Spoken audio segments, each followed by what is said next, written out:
4만 5천여 명의 구독자를 보유하고 계시며, 그리고 서강대 경영학과 심리학과를 졸업하셨으며 심리학하는 교회 언니 헵시바의 연애 상담 저자이시기도 합니다.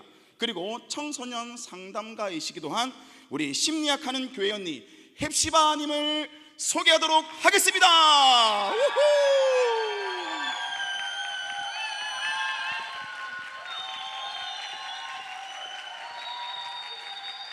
네. 아이고, 네, 네, 아이고. 환영해 주셔서 너무 감사합니다. 헵시바라고 합니다.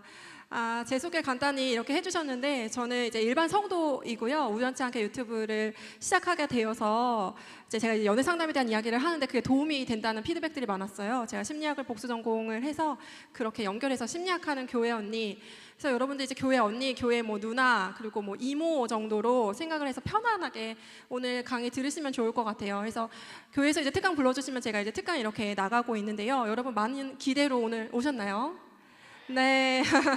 중학생 친구들부터 이제 청년 친구들까지 많이 있다고 들었어요.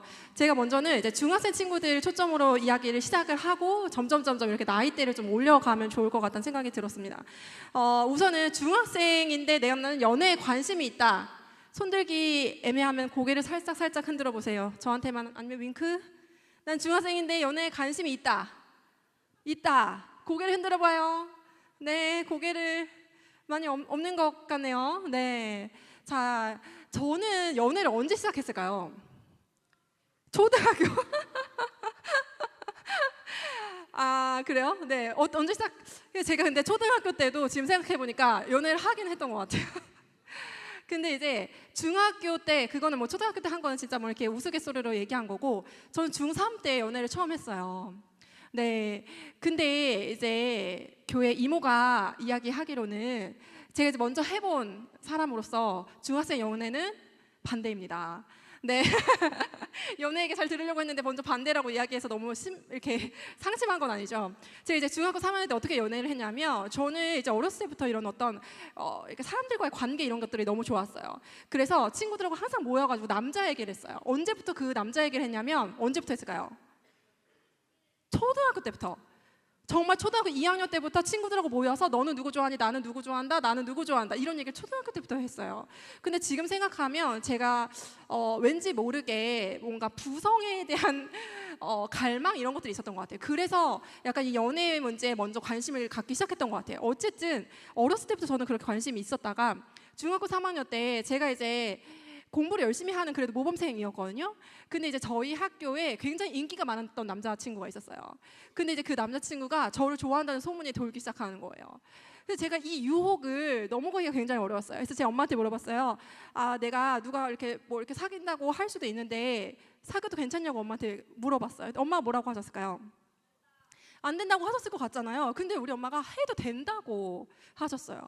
그래서 이렇게 느낌대로 해가지고 내가 여태껏 이제 연애를 이렇게 뭐 하고 결혼도 하고 이렇게 했을 거잖아요. 그때 중에 가장 제가 생각했을 때 약간 여우짓, 나는 여우짓을 그때가 가장 최고로 했던 것 같아요.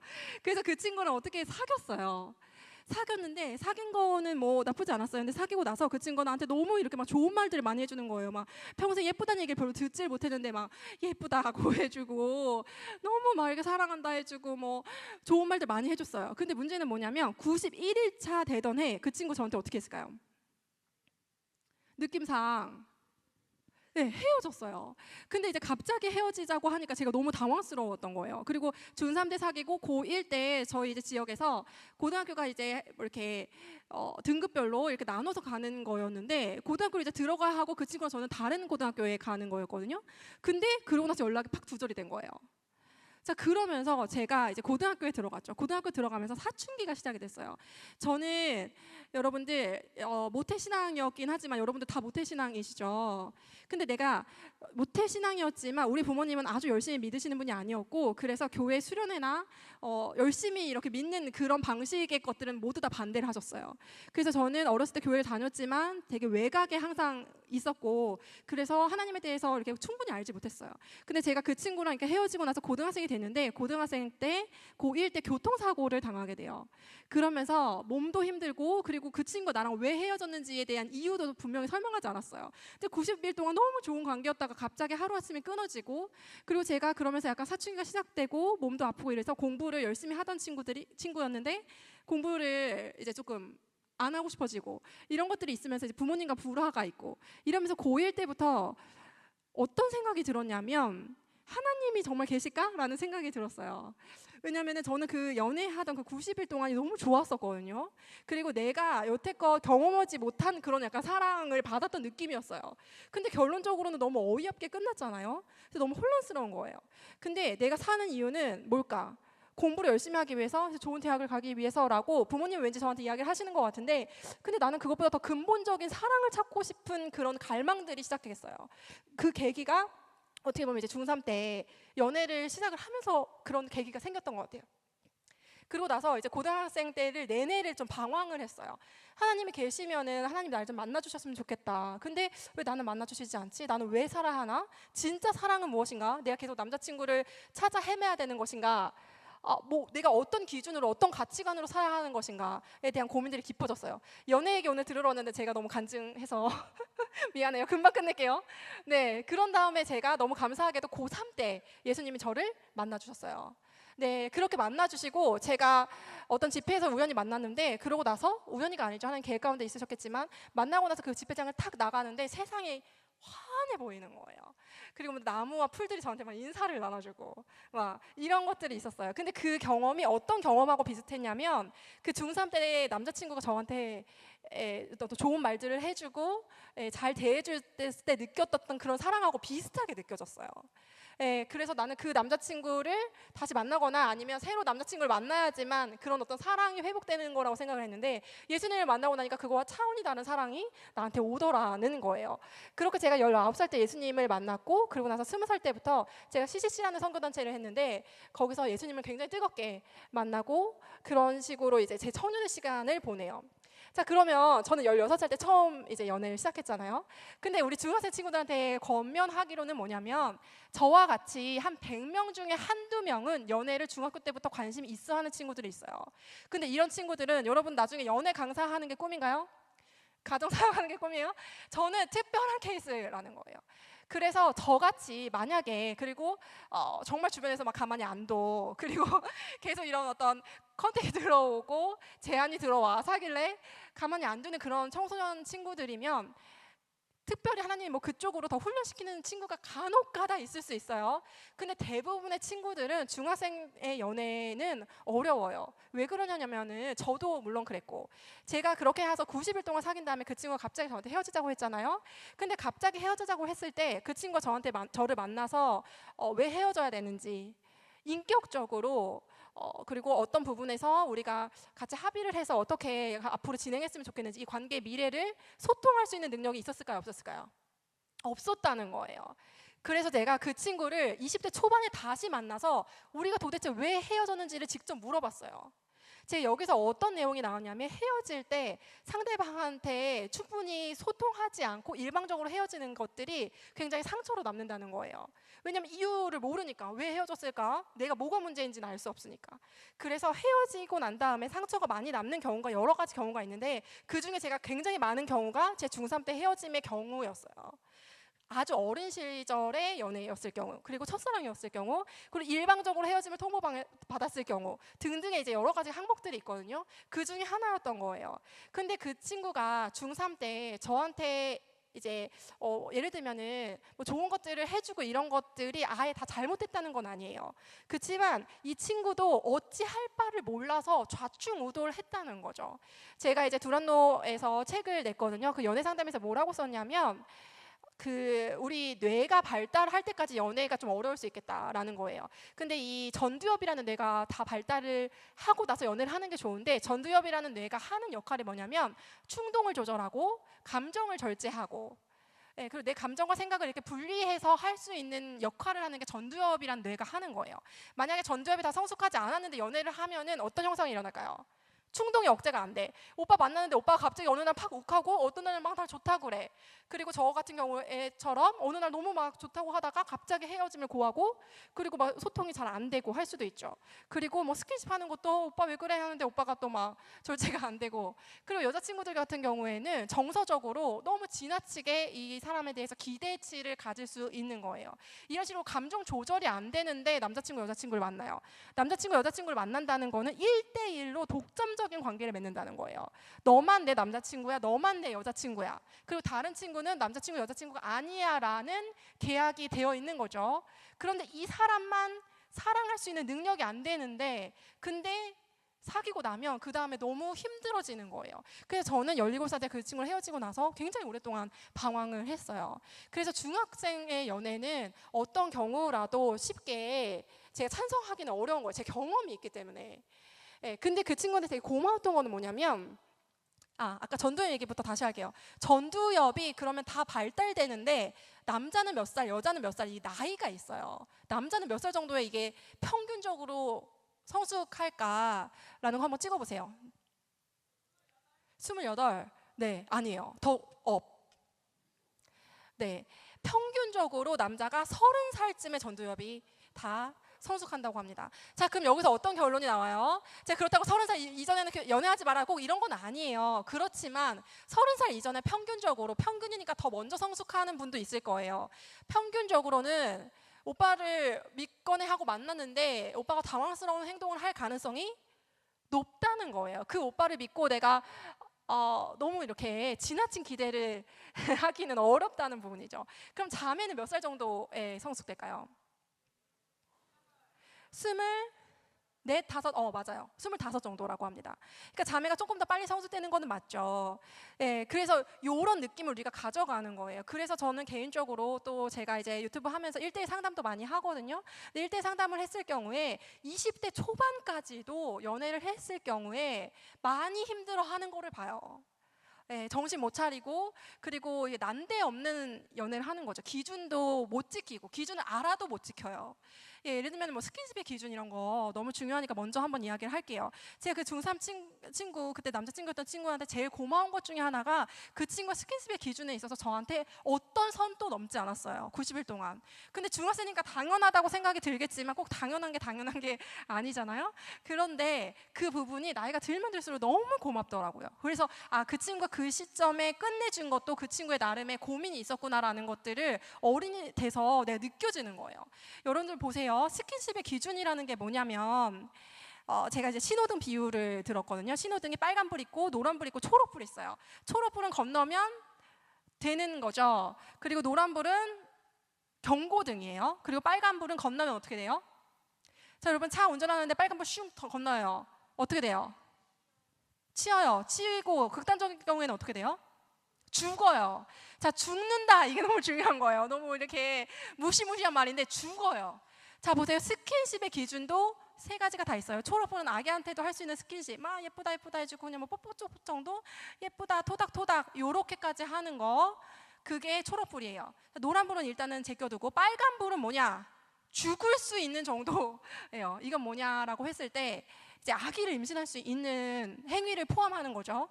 자, 근데 아기를 임신을 안 해봤죠, 여러분들. 이제 저는 이제 아들 둘이 있는데, 아이를 임신한다는 게 생각보다 여러분들 쉽게 되는 거예요.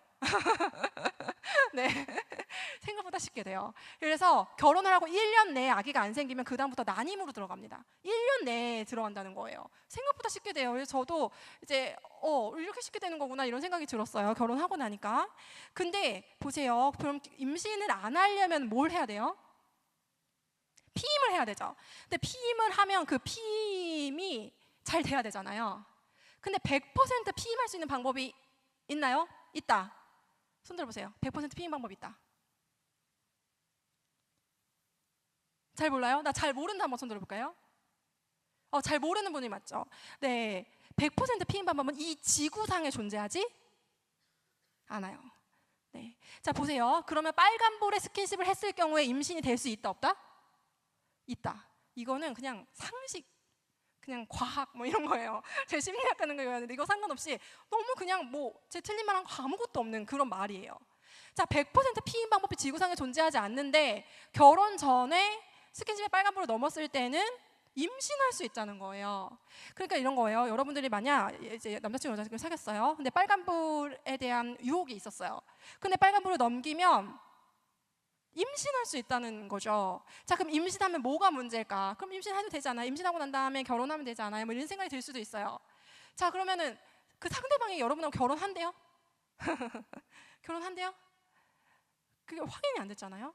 그렇죠? 그리고 여러분들, 우리가 아무리 그래도 결혼 전까지 부모님 슬하에 있는데 여러분의 뜻으로만, 여러분의 경제 능력으로만 결혼할 수가 없어요. 결혼할 때 다 부모님 허락하에 부모님들이 다 만들어주시고 그런 바닥에 들어가서 우리가 결혼식 올리는 거랍니다.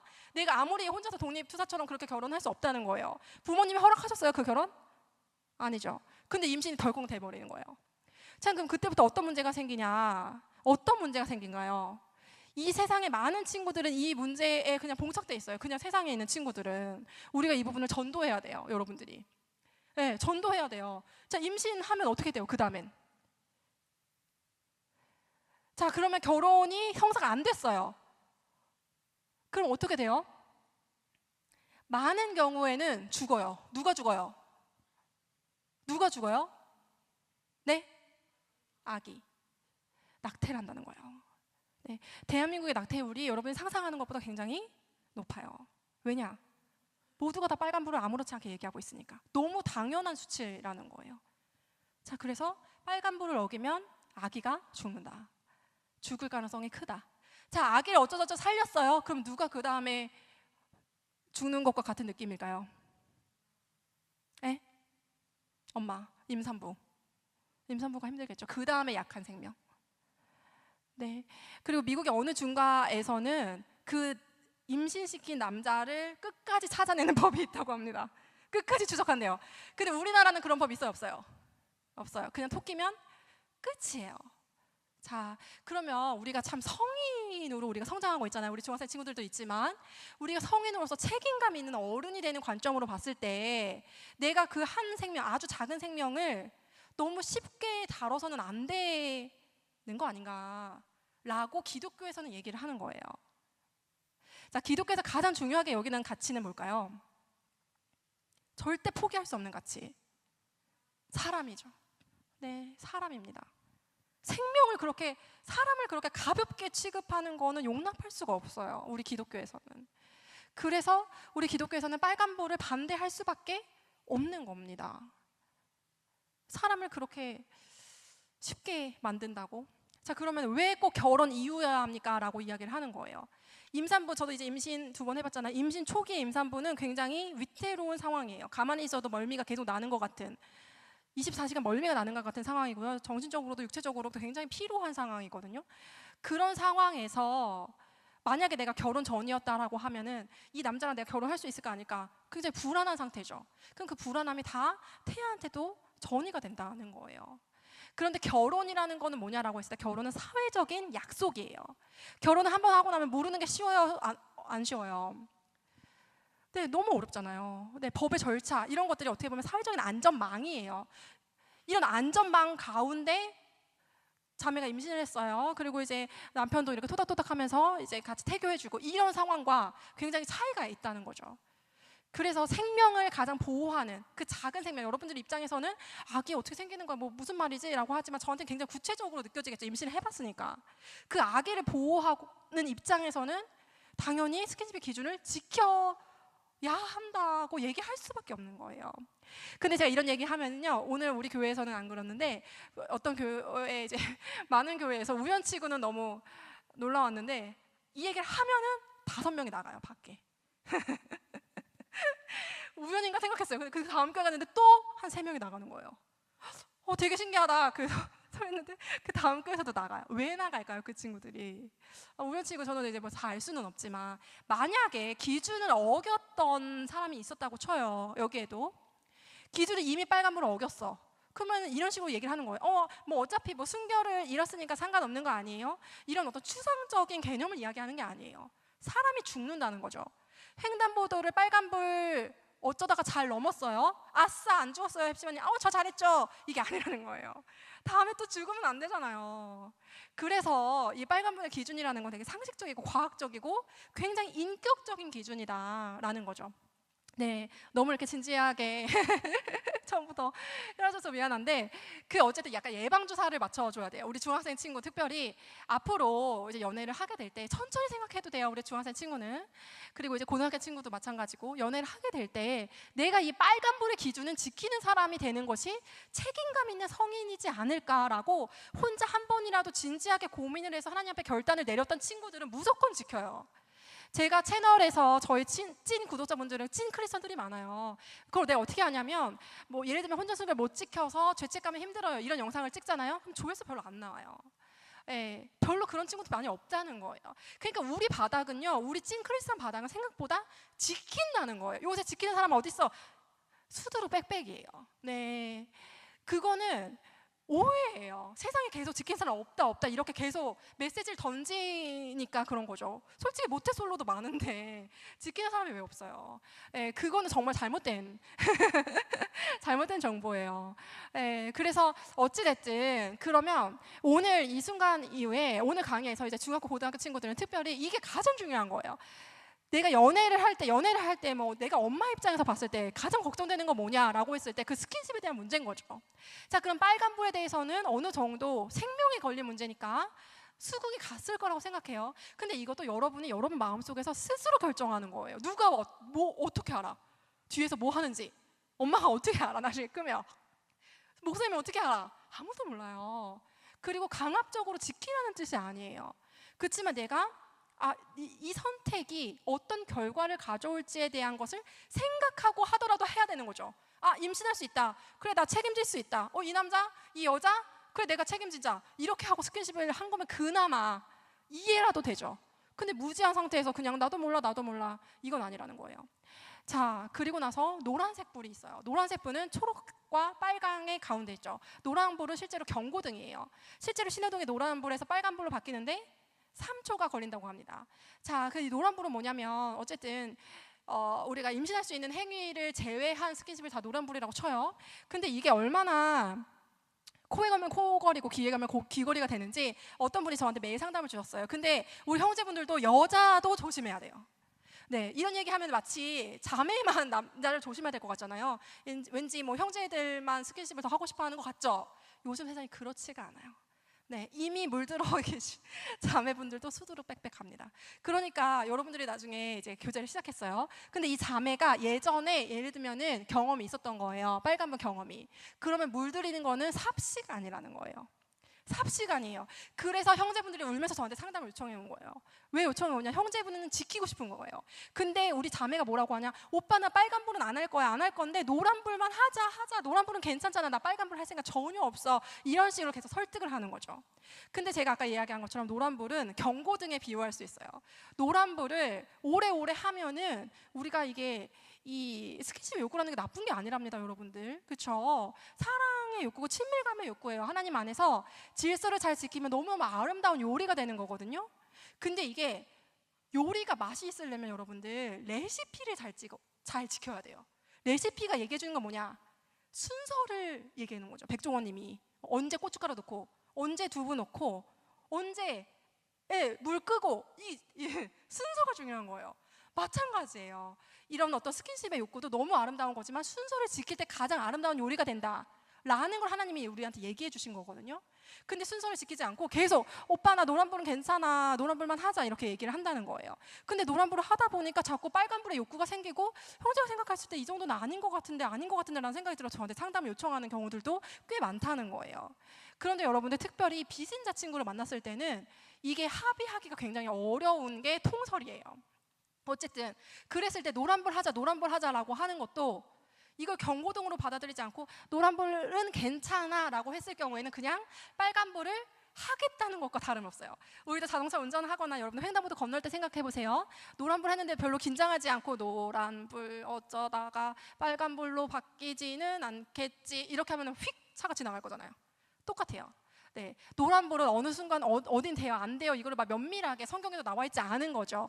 그렇지만 우리가 빨간불이 생명이 생명이 걸린 문제다라는 생각이 있으면 노란불에 경각심을 갖는 태도가 있겠죠. 근데 그런 경각심 없이 그냥 즐기고 있다는 거는 그거는 빨간불에 대한 생각도 없을 가능성이 크다라는 것들을 경각심을 꼭 가져야 돼요. 제가 이제 저희 아들이 이렇게 크면 무슨 얘기 해주면 좋을까라고 생각하면서 청소년들은 이제 아주 가끔 볼 때는 이제 그런 생각하거든요. 이 얘기는 내가 무슨 일, 무슨 수를 써더라도 막 이렇게 해줘야 되는 느낌인 거죠. 생명이 걸린 문제니까. 예, 그런 거예요.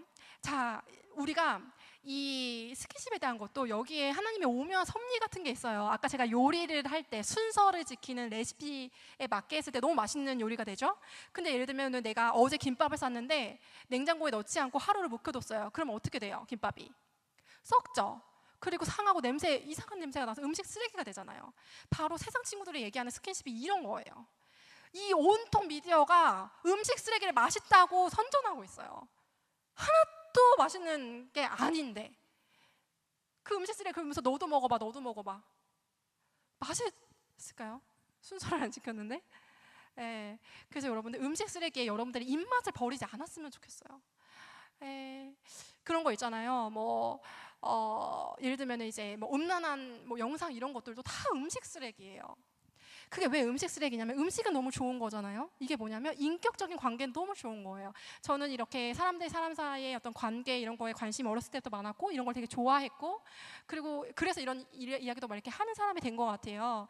근데 보세요. 여러분들하고 내가 오늘 오프라인으로 어쨌든 처음 만났어요. 근데 내가 우리 집 예를 들면은 주님 안에서 사랑합니다 이렇게 하는 거예요. 오늘 주님 안에서 사랑할 수 있죠. 우리 처음 만났지만 요 정도 멘트는 괜찮아요. 요 정도 멘트 괜찮은데 예를 들면 내가 우리 집 주소 여러분들 너무 사랑하니까 오늘 우리 집 주소 그리고 비밀번호 우리 집 비밀번호 그리고 계좌번호랑 비밀번호까지 쏩니다. 이렇게 하는 거예요. 받고 싶은 사람 받고 싶어요? 오 받고 싶어요. 근데 나는 이런 게 우리가 인격적인 관계일까에 대한 의문이 드는 거예요. 네. 만나자마자 사랑하니까 다 풀어. 너 비밀 다 풀어. 너 비밀번호 다 풀어. 너 핸드폰 비밀번호 다 가르쳐줘. 너의 집 주소 내가 언제든 들어갈 수 있게 허락해줘. 왜? 날 사랑하잖아. 사랑한다며. 그러니까 다 풀어. 이렇게 얘기하고 있는 거예요. 근데 진짜로 아름다운 사랑은 뭐냐면요. 순서가 있는 사랑이라는 거예요. 질서가 지켜지는 사랑이라는 거예요. 이게 연애에 있어서 너무 중요한 거예요. 자, 이제 스킨십 얘기 여기까지 하면은 또 이렇게 우리 너무 건강한 청년들, 청소년들 친구들인 것 같아요. 중학생 친구들은 잘 줄 알았는데 자는 친구 한 명도 없어요. 네, 너무 감사해요. 그래서 이렇게 너무 건강하게 또 교육받고 이렇게 신앙생활하는 우리 친구들은 요 정도 내가 얘기했으면은 스스로 선택할 수 있는 능력이 될 거라고 믿어요.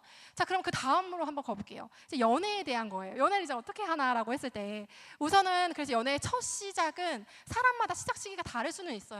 그렇지만 기본적으로 25 정도인데 내가 모터솔로다라고 하는 경우에는 그래도 괜찮다고 저는 보는 입장이에요. 그래서 내가 25까지인데 한 번도 남자친구, 여자친구 경험이 없다라고 해도 괜찮다는 거예요. 우선은. 근데 25 이후부터는 시도는 하기 시작해야 돼요. 이거는 왜 그러냐면 또 물리적으로 이제 어쨌든 가임기라는 게 있기 때문에 너무 나이가 많아지고 30대가 넘어져서 모태솔로다 하면 너무 많이 힘들어하세요. 그러면 25부터 전후부터 조금 이렇게 나 자신에서 벗어나서 남자는 무엇인가 여자는 무엇인가에 대해서 배우기 시작하는 거는 너무 아름다운 일이에요. 왜 아름답냐라고 했을 때 우리가 중학교 고등학교 때까지만 해도 가장 많이 생각하는 게 누구예요? 하루 종일 가장 많이 묵상하는 거. 예를 들면 내가 막 이빨에 고춧가루가 꼈어요. 근데 그거를 하루 종일 몰랐다가 집에 와서 딱 발견했어요. 그러면 중학생은 어때요? 우리 중학생 친구들 어때요? 마음이 어때요? 글쎄요, 저도 이제 중학생 때인지 너무 오래돼서 모르는데 사춘기 시절에는요 그게 너무 신경 쓰이는 거예요. 네, 왜냐하면 사춘기 때는 가장 많이 묵상하는 게 내 자신이에요. 그리고 그거는 그 당시에 꼭 해야 되는 일입니다. 네, 그래서 그게 나쁜 게 아니에요. 나에 대해서 지나치게 많이 생각하는 때가 청소년 시기예요. 제가 청소년 3단가 그 자격증 있잖아요. 거기서 그런 거 배워요. 청소년 심리 이런 거. 그래서 세상 모든 것들이 다 나 중심으로 돌아가는 게 청소년 시기거든요. 근데 보세요. 청소년 시기 때는 그래서 또 연애를 하면 또 위험할 수 있다는 거예요. 내 생각밖에 안 하는데 다른 친구에 대해서 사실은 배려해 줄 수 있는 능력이 안 되는 상태인 거죠. 그리고 청소년들의 특징은 뭐냐면 이성보다는 동성 친구한테 훨씬 더 관심이 많아요. 또래 집단. 동성 친구에서 내가 소외되느냐 소외되지 않느냐. 동성 친구에서 또래 압력이라고 하는데 내가 비슷한 행동을 동질적으로 하는 것들. 그래서 친구들이 하면 나도 같이 따라하고 싶고 여기에 최대한 튀지 않는 어떤 행동을 보이고 싶고 하는 게 중학교 고등학교 때까지 그런 거죠. 근데 문제는 뭐냐면 대학교 이제 들어간 다음부터는 슬슬 나 자신에서 벗어나기 시작해요. 근데 이거를 이렇게 벗어나기 시작하는 것들을 하는 첫 단추가 저는 이성교제라고 생각해요. 동성 집단의 압력에서 있다가 이제는 저 남자친구는 어떨까, 저 여자친구는 어떨까 약간씩 조금 관심이 생기기 시작할 수 있다는 거죠. 그 전에도 물론 생기기 시작했지만 그런 친구들과 아닌 친구도 있겠죠. 근데 조금 더 구체적으로 주변 친구들도 막 연애한다고 하고 연애가 뭐지? 이렇게 관심이 갖기 시작을 하는 게 이제 대학생 이후부터 그럴 수 있다는 거예요. 그게 뭐냐? 하나님이 우리가 이 남녀 관계를 통해서 나 중심에서 벗어나는 훈련을 시켜주시는 거예요. 자, 그래서 우리가 연애, 이 결혼을 통해서 이 관계를 배워가는 거예요. 어떤 게 인격적인 관계인가를 배워가는 연습을 해야 되는 거예요. 자, 그러면 우리 여자친구들은 남자친구를 배워야 되고 남자친구는 여자친구를 배워야 되잖아요. 그러면 어떻게 남자친구의 마음을 열까? 어떻게 여자친구의 마음을 열까를 궁금해지기 시작하죠. 내가 궁금하다, 지금 조금 궁금해지기 시작한다. 있어요? 한번 살짝 손들기 힘들면 약간 뭐 윙크, 깜빡깜빡 궁금해지기 시작해요? 어떻게 해야 되는지? 네. 아, 그래요? 네. 그래서 이것들을 배워가는 시기가 청년의 과업인 거예요. 자, 그러면은 어떻게 노크를 할까라는 것들 얘기하기 전에 그 전에 또 우리가 해야 될 게 있어요. 일단 스킨십 기준 가져갔고 그 다음에 중요한 게 뭐냐면 배우자 기도예요. 배우자 기도. 자, 나는 기도하고 있다. 배우자를 위해서 기도하고 있다. 오, 왜 이렇게 많아? 보통 이렇게 많지 않은데 교회에서? 뭐 이런 게 훈련이 됐었나요? 이렇게까지 많아? 그렇구나. 좋네요. 자, 이 배우자 기도라는 게 성경에 써 있나요? 배우자 기도 하라고? 써 있어요? 안 써 있죠. 근데 그럼 뭐 진로 기도하라 써 있어요? 안 써 있죠. 뭐 오늘 밥 먹을 거를 위해서 기도하라 그건 주기도문에 있네요. 글쎄 보세요. 근데 기도라는 게 아무것도 염려하지 말고 모든 일을 기도와 간구하라고 했어요. 그러면은 결혼이라는 너무 내 인생의 중요한 문제, 연애 결혼이라는 중요한 문제를 하나님께 기도하는 게 저는 하나님 뜻이라고 보거든요.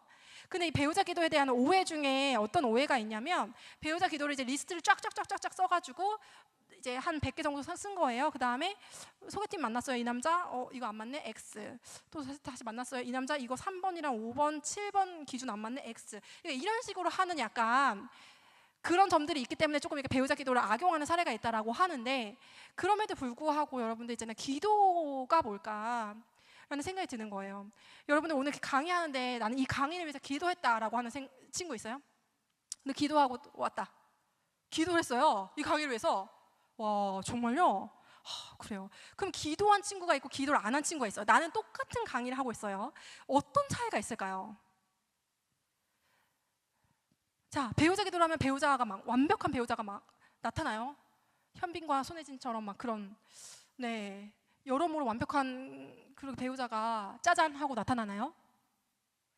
기도를 하는 이유가 뭘까? 자, 오늘 기도를 하고 강의를 들은 친구와 그렇지 않은 친구가 있잖아요. 그러면 기도를 하고 들은 친구는 나를 바라보는 시선이 어떨까요? 기도를 했기 때문에 그냥 햅시바로 보이기보다는 하나님은 오늘 저 분의 입을 통해서 나한테 무슨 말을 들려주시겠구나라는 기대가 훨씬 더 있겠죠. 그거예요. 배우자 기도라는 게 솔직히 배우자 기도 안 하면 우리 엄마 아빠는 배우자 기도 안 하고 만났대요. 뭐 이런 식으로 따지는 친구도 있거든요. 뭐 그럴 수 있죠. 근데 보세요. 여러분들 예를 들면 이제 대학교 이렇게 입시 준비하고 이런 청소년 친구들도 있고 하잖아요.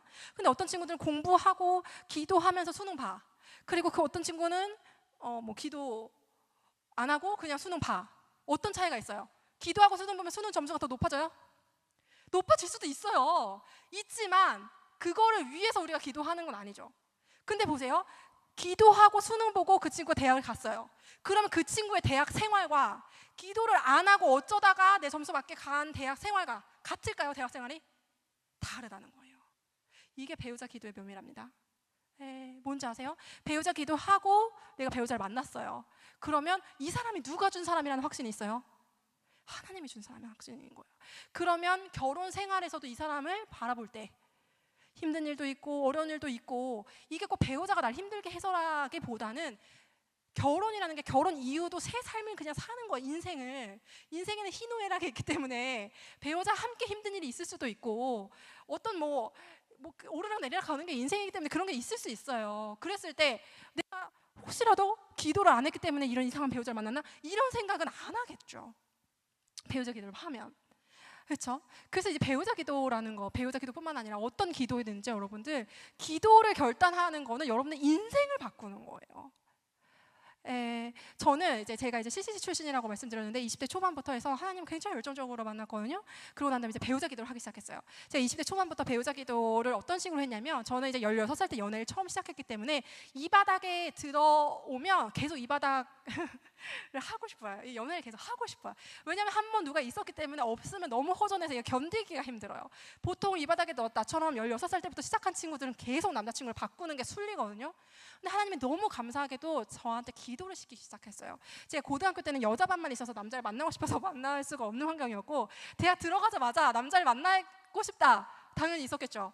그런데 어떤 비슷한 게 있거나 뭐 썸이 있거나 아니면 내가 약간 좋아하는 게 있거나 저 남자가 날 좋아하나 약간 그런 게 있을 때마다 제가 뭘 했냐? 기도를 하기 시작했다는 거예요. 기도. 그래서 어떻게 기도를 했을까 했을 때 솔직히 그렇게 막 멋들어지고 대단한 기도가 아니었어요. 다만 그냥 하나님한테 물어봤던 것뿐이었어요. 하나님 어떻게 할까요? 네. 여러분들 있잖아요. 배우자 기도 얘기하고 뭐 연애 기도하고 이렇게 하면 어떻게 기도해야 되는지를 엄청 많이 물어보세요. 근데 기도는 뭐 이렇게 금욕적인 기도 이런 게 있거든요. 열왕기상에 보면은 열왕기 한가요? 네, 엘리야 선지자와 이제 바알 선지자가 이제 맞붙은 장면이 나와요. 네, 그래서 바알 선지자들은 막 몇백 명이 되고 엘리야 선지자는 하나님의 사람 한 명 남았어. 두 사람이 아니죠. 두 패가 나눠져서 맞붙어요. 맞붙은 다음에 기도로 승부를 보자. 바알 신이 진짜 계시냐, 하나님이 계시냐 승부를 보자는 게 나오거든요. 결국 누가 이겼어요? 네, 하나님의 선지자인 엘리야가 이겼죠. 뭐가 내려요 하늘에서? 불, 성령의 불. 성경을 많이 하네요. 네, 그래가지고 성령의 불 아까 찬양도 있었잖아요. 성령의 불이 떨어진다는 거예요. 네, 그래서 결국 누가 있었어요? 한 명이었지만 엘리야 선지자가 승리한 거죠. 이게 기도예요. 근데 기도할 때요, 더 열심히 기도한 것 같이 보이는 건 누구였는 줄 알아요? 오히려 이 바알 쪽에 있는 선지자들이었어요. 어떻게 기도했냐면 막 몸을 찢고 막 자해하면서 기도했다는 거예요. 여러분 기도를 생각할 때 왜 그런지 모르겠지만 왠지 막 자해해야 할 것 같은 느낌을 받는 사람들이 있더라고요. 배우자 기도를 그러면 몇 년 동안 해야 효험이 있습니까? 할시바님. 네, 배우자 기도를 도대체 어떤 말로 아름답게 하나님께 드려야 하나님이 저에게 최상의 배우자를 주실까요? 그리고 제가 이제 배우자 분별하는 영상 같은 거 올려요. 그러면 여기에 너무 또 꽂히시는 거예요. 그래서 제가 혹시 하나님이 주신 배우자 그때 그 사람이 맞았는데 놓친 거는 아닐까요? 막 이런 식의 너무 염려들이 많아요. 근데 여러분 기도라는 거는요 자학하는 게 아니고요 하나님과의 그냥 관계 가운데 아주 단순하고 어떤 면에서는 이런 말 제가 어떨지 모르겠지만 정말 한마디의 기도라도 믿음으로 하면 이기는 거 아닌가요? 네, 여러분 배우자 기도를 믿음으로 하셨으면 좋겠어요. 어떤 믿음이냐 했을 때 엘리야 선지자가 어떤 믿음이냐, 왜 불을 내려주셨을까요? 나 잘 먹고 잘 살려고 엘리야가 선지자로서 뜨려고 불 내려주시면 나 앞으로 잘 먹고 잘 살겠지, 그게 아니에요. 하나님의 이름이 높아지기 위한 대결을 했던 거죠. 그랬을 때 하나님이 그 믿음의 기도를 응답하시는 거예요. 자, 그럼 보세요. 여러분들이 제가 이제 그래서 20대 초반에 기도를 하기 시작했어요. 어떻게 기도했냐? 정말 별거 아니었어요. 그냥 관심 있는 사람 생기고 어떻게 보면 내가 약간 사귀고 싶고 이렇게 하면 사귈 수 있을까라는 고민이 될 때 하나님 아니면 막아주세요. 그리고 기면 하나님 뭐 만나겠습니다. 되게 단순하게 하지만 하나님을 진실로 신뢰하고 싶은 마음으로 드렸던 거예요. 그러니까 어떤 역사가 일어났어요? 엘리야 선지자는 불이 내려왔지만 하나님이 저에게는 어떤 역사를 내려주셨어요? 이건 진짜 기적과 같은 일이에요. 제가 제 어떤 성향이나 어떤 상황들을 봤을 때 어떤 기적이냐, 20대 초반까지 연애를 단 한 번도 하지 않았어요. 기적이에요. 기적. 네, 헵시바님 뭐라고 그렇게 잘난 척하지? 그게 아니라 제가 뭐 이렇게 인기 많아 뭐 그랬다는 게 아니라 저는 16살 때 아까 얘기했잖아요. 이 세상의 흐름을 탈 수 있을 만한 여지가 있는 그런 존재였어요. 그래서 제가 기도를 했을 때 하나님이 그 관계를 막아주신 거예요. 그리고 제가 이 유부녀로서 생각을 했을 때 하나님이 어떤 관계를 나한테 허락해 주시지 않은 것들이 얼마나 감사한지 몰라요. 여러분들 연애 많이 하고 싶잖아요. 근데 연애를 많이 하는 게 결코 저는 아름답지 않다고 개인적으로 생각합니다. 왜냐하면 청년들이 수많은 눈물을 제 앞에 와서 흘리기 때문에 그래요. 네. 그렇게까지 연애를 통해서 아주 아름다운 열매를 보지 못하는 경우가 많다는 거예요. 우리가 성수되기 전에 연애를 했을 경우에. 그래서 제가 그렇게 20대 중반까지 하나님의 은혜로 모든 연애가 막히는 역사가 일어납니다. 헬시만이 오늘 강의 들으니까 제 연애도 다 막히겠네요. 이런 너무 힘들게 여러분의 결단이 중요해요. 결단이. 여기서 핵심 포인트는 뭐냐면 여러분들이 20대 초반에 만나서 30살에 결혼하는 그런 스토리 라인이 있을 수도 있어요. 이건 나의 스토리인데 중요한 건 뭐냐면 여러분들이 어떤 스토리 라인을 타든 제가 이렇게 얘기하거든요. 노아의 방주를 타야 된다. 이 연애, 크리스찬 연애 결혼에도 노아의 방주라는 게 있다 이거예요. 노아의 방주 뭐냐? 믿음으로 내가 하나님 앞에 이 연애와 결혼을 드리는 결혼이 있고 그냥 내 멋대로 내 맘대로 내 흥대로 내 감정대로 시즈널 기간제 베프 시즈널로 베프를 계속 바꾸는 거예요. 베스트 프렌즈 얘였다가 너무 죽고 못 살게 이 여자밖에 없다고 하다가 갑자기 헤어지자마자 다른 여자 만나는 거예요. 그렇게 6개월마다 남자친구 여자친구를 바꿔. 그러다가 35이 돼서 왜 저는 결혼을 못했을까요? 라고 하는 그런 친구가 있다는 거예요. 물론 여러 명 만나는 게 결혼을 못한다 그런 건 아니지만 제가 또 보니까 30대 중반 넘어서도 힘들어하는 경우들 중에 많은 경우 이렇게 자신의 욕망대로 감정대로 흐름대로 만나다가 결국에는 아무도 선택하지 못하는 경우가 훨씬 더 은근히 많아요. 자, 근데 여러분들이 제가 여기까지 얘기하는 경우에 나는 그렇지 않아요 라는 눈빛들이 너무 많아요. 나는 지금 너무 없어서 문제예요. 약간 이런 느낌들이 지금 많은데 그런 반대편을 볼게요. 모태솔로. 자, 이제 20대가 됐어요. 20대가 돼서 슬슬 관심은 있는데 도대체 어떻게 해야 되는지 몰라. 그래 우리 교회도 보수적이고 하니까 안 해야 되는 거 기준은 다 알겠어. 근데 내가 이걸 어떻게 시작을 해야 될지 몰라라는 친구들이 있을 것 같아요. 자, 여기서부터 그럼 얘기를 한번 해보도록 할게요. 제가 이 연애상담이라는 책에서 어떻게 썼냐면 남자는 가정의 지붕이고 여자는 기둥이다라고 이야기를 했어요. 자, 우리가 이 연애 결혼이라는 게 결국 건강한 아내, 건강한 남편이 될 준비를 하면 그 연애는 성공한 연애거든요. 그러면 어떻게 아내가 될 준비를 하고 어떻게 아빠가 될 준비, 남편이 될 준비를 하냐라는 거예요. 우선은 남편분들이 될 우리 형제 말고 기둥부터 얘기를 할게요. 우리 이제 자매분들은 기둥이 될 사람들이에요. 자, 우리 교회에도 지금 보면 기둥이 너무 아름다운 초록색 기둥들이 이렇게 있죠. 그리고 지붕이 있어요. 그렇죠? 그런데 기둥이 없고 지붕만 있다고 생각하세요. 그러면 어떻게 될까요? 무너져요. 무너지죠. 자, 그러면 반대로 지붕은 없어요. 근데 기둥만 이렇게 놓여져 있어요. 그러면 어떻게 돼요? 맞아요. 네, 비바람이 몰아칠 때 그냥 우리 여기서 소나기 맞아야 하죠. 자, 여자가 없는 남자의 심정은 어떨까라고 봤을 때 기둥이 없는 지붕의 심정이에요. 우리 형제분들의 삶이라는 게 참 저도 이제 아들들을 키우는 입장에서 형제분들이 끊임없이 뭔가 경주하는 삶을 사는 것 같아요.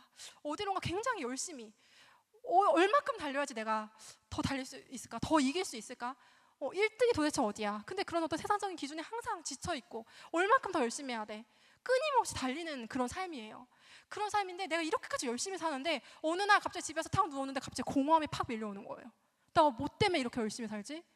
이런 생각이 딱 드는 거예요. 근데 기둥을 만났어요. 여자를 만났어요. 기둥이 날 필요로 해주네. 내가 이 기둥을 지켜주기 위해서 내 인생 있는 거였구나. 하나님이 날 남자로 만드셨어. 내가 열심히 살아가는 이 여자 때문이야. 삶의 의미를 발견하게 되는 거예요. 그래서 우리 아빠들은 그렇죠, 가장이 되면서 내가 열심히 일해야지, 내가 열심히 또 책임져야지, 우리 아내 지켜줘야지, 우리 아이들 지켜줘야지, 이런 어떤 책임감, 그런 것들이 남자를 살게 하는 거예요. 나 멋진 놈이었어. 나 별 볼 일 없는 놈인 줄 알았는데 아니야. 이 여자가 날 이렇게까지 필요로 해주네. 그래, 괜찮은 놈이야. 여기서 자신감이 뿜뿜 생기는 거죠. 기둥이 나를 받쳐줄 때 내 지붕이 그동안에 내가 지붕이긴 지붕인데 기둥이 없으니까 내 지붕이 어떤 쓸모인지를 몰랐던 거예요. 자, 이거를 청년의 시절에 어떤 식으로 배워가야 하냐면 우선은 이제 공동체가 우리는 이제 가정을 배울 수 있는 정말 좋은 통로예요. 그래서 교회 공동체와 가정 공동체가 비슷한 유사한 점이 참 많거든요. 그러면 교회 공동체를 통해서 내가 이제 형제분들 다 하나님이 가정을 리더로 세우실 거예요. 그러면 내가 이 공동체에 어떻게 선한 영향력을 펼칠 수 있는지를 시도해 보는 거예요. 먼저 여자친구 사귀기 전에는. 네, 그래서 지체들 가운데, 우리 공동체 가운데 선한 것들을 내가 이렇게 한번 해보는 거죠. 근데요, 저도 이제 내가 형제가 아니기 때문에 본능적으로 모르지만 형제들 입장에서 무언가 주고 무언가 손을 내밀고 그리고 이렇게 액션을 한다는 게 부담감, 두려움이 있다고 해요. 왜 그러냐라고 했을 때 저도 이제 아들 감정이입을 딱 하고 이렇게 생각을 해보면은 이게 실패할지도 모르잖아요. 내가 예를 들어서 지나가다가 어떤 사람이 목마른 것 같아서 이렇게 물 딱 건네줬어요. 근데 됐어요. 이렇게 하는 거예요. 무슨 물을 주고 그래요.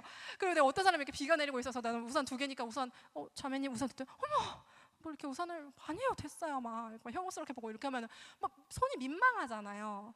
그랬을 때 자매들이 느끼는 것보다 형제분들이 훨씬 더 큰 상실감과 실망감을 느낀다는 거예요. 특별히 내가 좋아하는 자매한테 손을 내미는 것에 있어서 더 큰 거절감을 느끼는 거죠. 그래서 용기를 내기가 어려운 거예요. 그래서 이제 성숙하는 과정 가운데 가는 형제분들은 내가 나 중심에서 조금 벗어나서 그럼에도 불구하고 분명히 나한테 영향을 받고 있을 거야. 내가 필요할 거라는 믿음을 가지고 나는 하나님의 자녀야. 나는 하나님의 메신저야. 나는 하나님의 영향력이야 라는 것을 믿고 손을 내밀기 시작하는 게 형제들의 과업이에요. 네, 지금 좀 이렇게 보니까 또 청년들이 보이네요. 네, 이게 바로 청년 시절에 우리 형제분들이 뚫고 가야 되는 과업이에요. 그래서 저는 형제분들한테 항상 말씀드리는 게 뭐냐면 청년의 시절에 이렇게 남녀 이런 것들이 있잖아요. 그러면 누가 먼저 좀 다가갔으면 좋겠냐라는 이야기가 나올 때 누가 먼저 했으면 좋겠다고 제가 생각할까요? 남자일까요, 여자일까요? 네, 지금 이야기의 맥락상 형제가 먼저 해주기를 권하는 바입니다. 근데 이거 욕을 엄청 먹었어요. 이거 여자한테 고백하지 말라 그랬다고. 특히 이제 여자분들이 그렇게 욕을 댓글에 제가 욕 많이 먹은 영상이 그렇게 몇 개 없는데 그 중에 하나가 여자분들 요즘 어떤 시즌인데 여자분들한테 고백하지 말. 근데 이게 다 언니가 해보고 하는 말인데 하는 게 별로 먹히지도 않고요. 그리고 자매분들의 성장에도 그렇게 크게 저는 도움이 되지 않는다고 생각하고요. 형제분들한테도 마찬가지예요. 형제분들을 생각했을 때 하나님이 우리 형제분들 리더로 세우셨잖아요. 자, 우리가 가정을 비유하고 교회를 비유했을 때 교회의 예수님과 성도에 대한 비유가 이 남편과 아내에 대한 비유죠. 자, 그럼 예수님이 남편이고 성도가 신부예요. 그렇게 이렇게 우리가 짝을 지어 봤을 때 예수님이 여러분들 마음에 더 노크를 먼저 하셨나요? 여러분들이 노크하셨나요? 예수님한테 먼저. 예수님이 먼저 하셨잖아요. 이게 뭐 지나친 비약이다라고 하면 뭐 그럴 수도 있겠는데 제가 이렇게 살아보고 여러 가지 또 많은 뭐 이제 책도 이제 관련돼서 제가 계속 연구하다 보니까 요 지점을 권유하는 바예요. 물론 이제 이거를 뭐 정죄하듯이 어떻게 여자가 먼저 고백을 해서 그렇게 사귈 수 있으시나 이런 건 아니에요.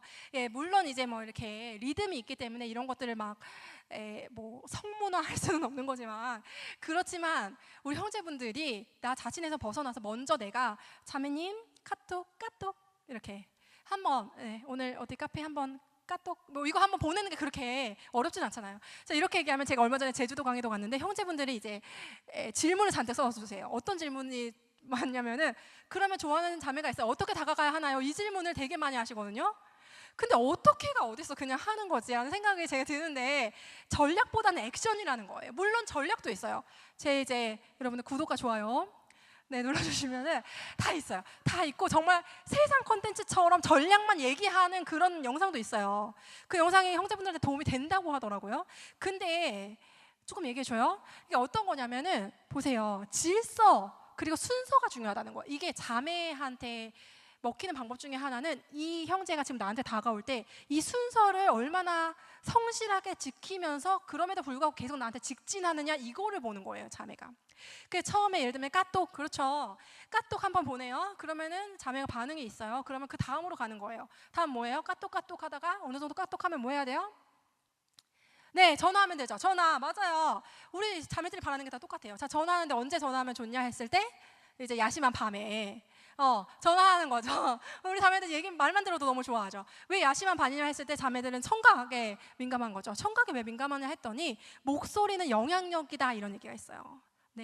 리더의 영향력은 목소리에서 나옵니다. 이 목소리가 그냥 뭐 목소리가 뭐 나는 얇은데요, 뭐 굵은데 이런 어떤 목소리의 톤 톤을 얘기하는 게 아니라, 물론 그것도 자매들이 좋아하는 자기만의 톤이 있을 거예요.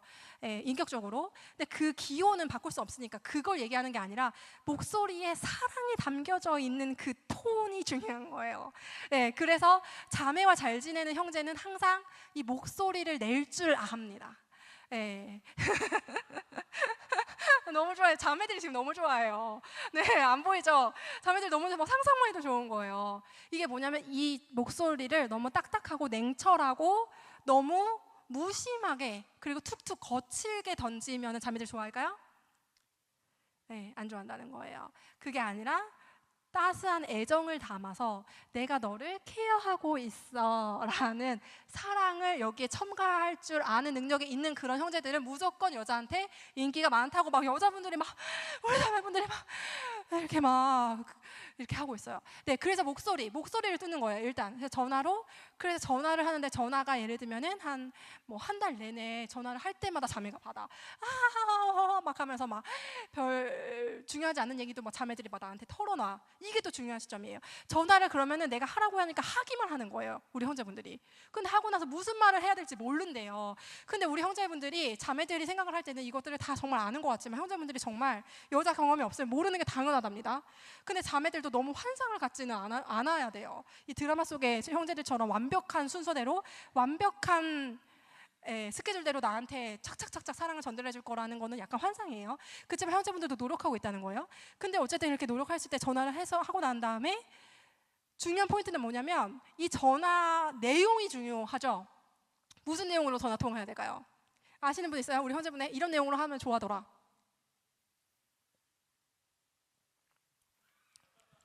네네. 밥 뭐 먹었니? 좋은 질문이에요. 네, 또 고민 상담. 맞아요. 또 모르겠어요. 도무지 여자랑 전화해서 뭐 해야 될지 모르겠어요.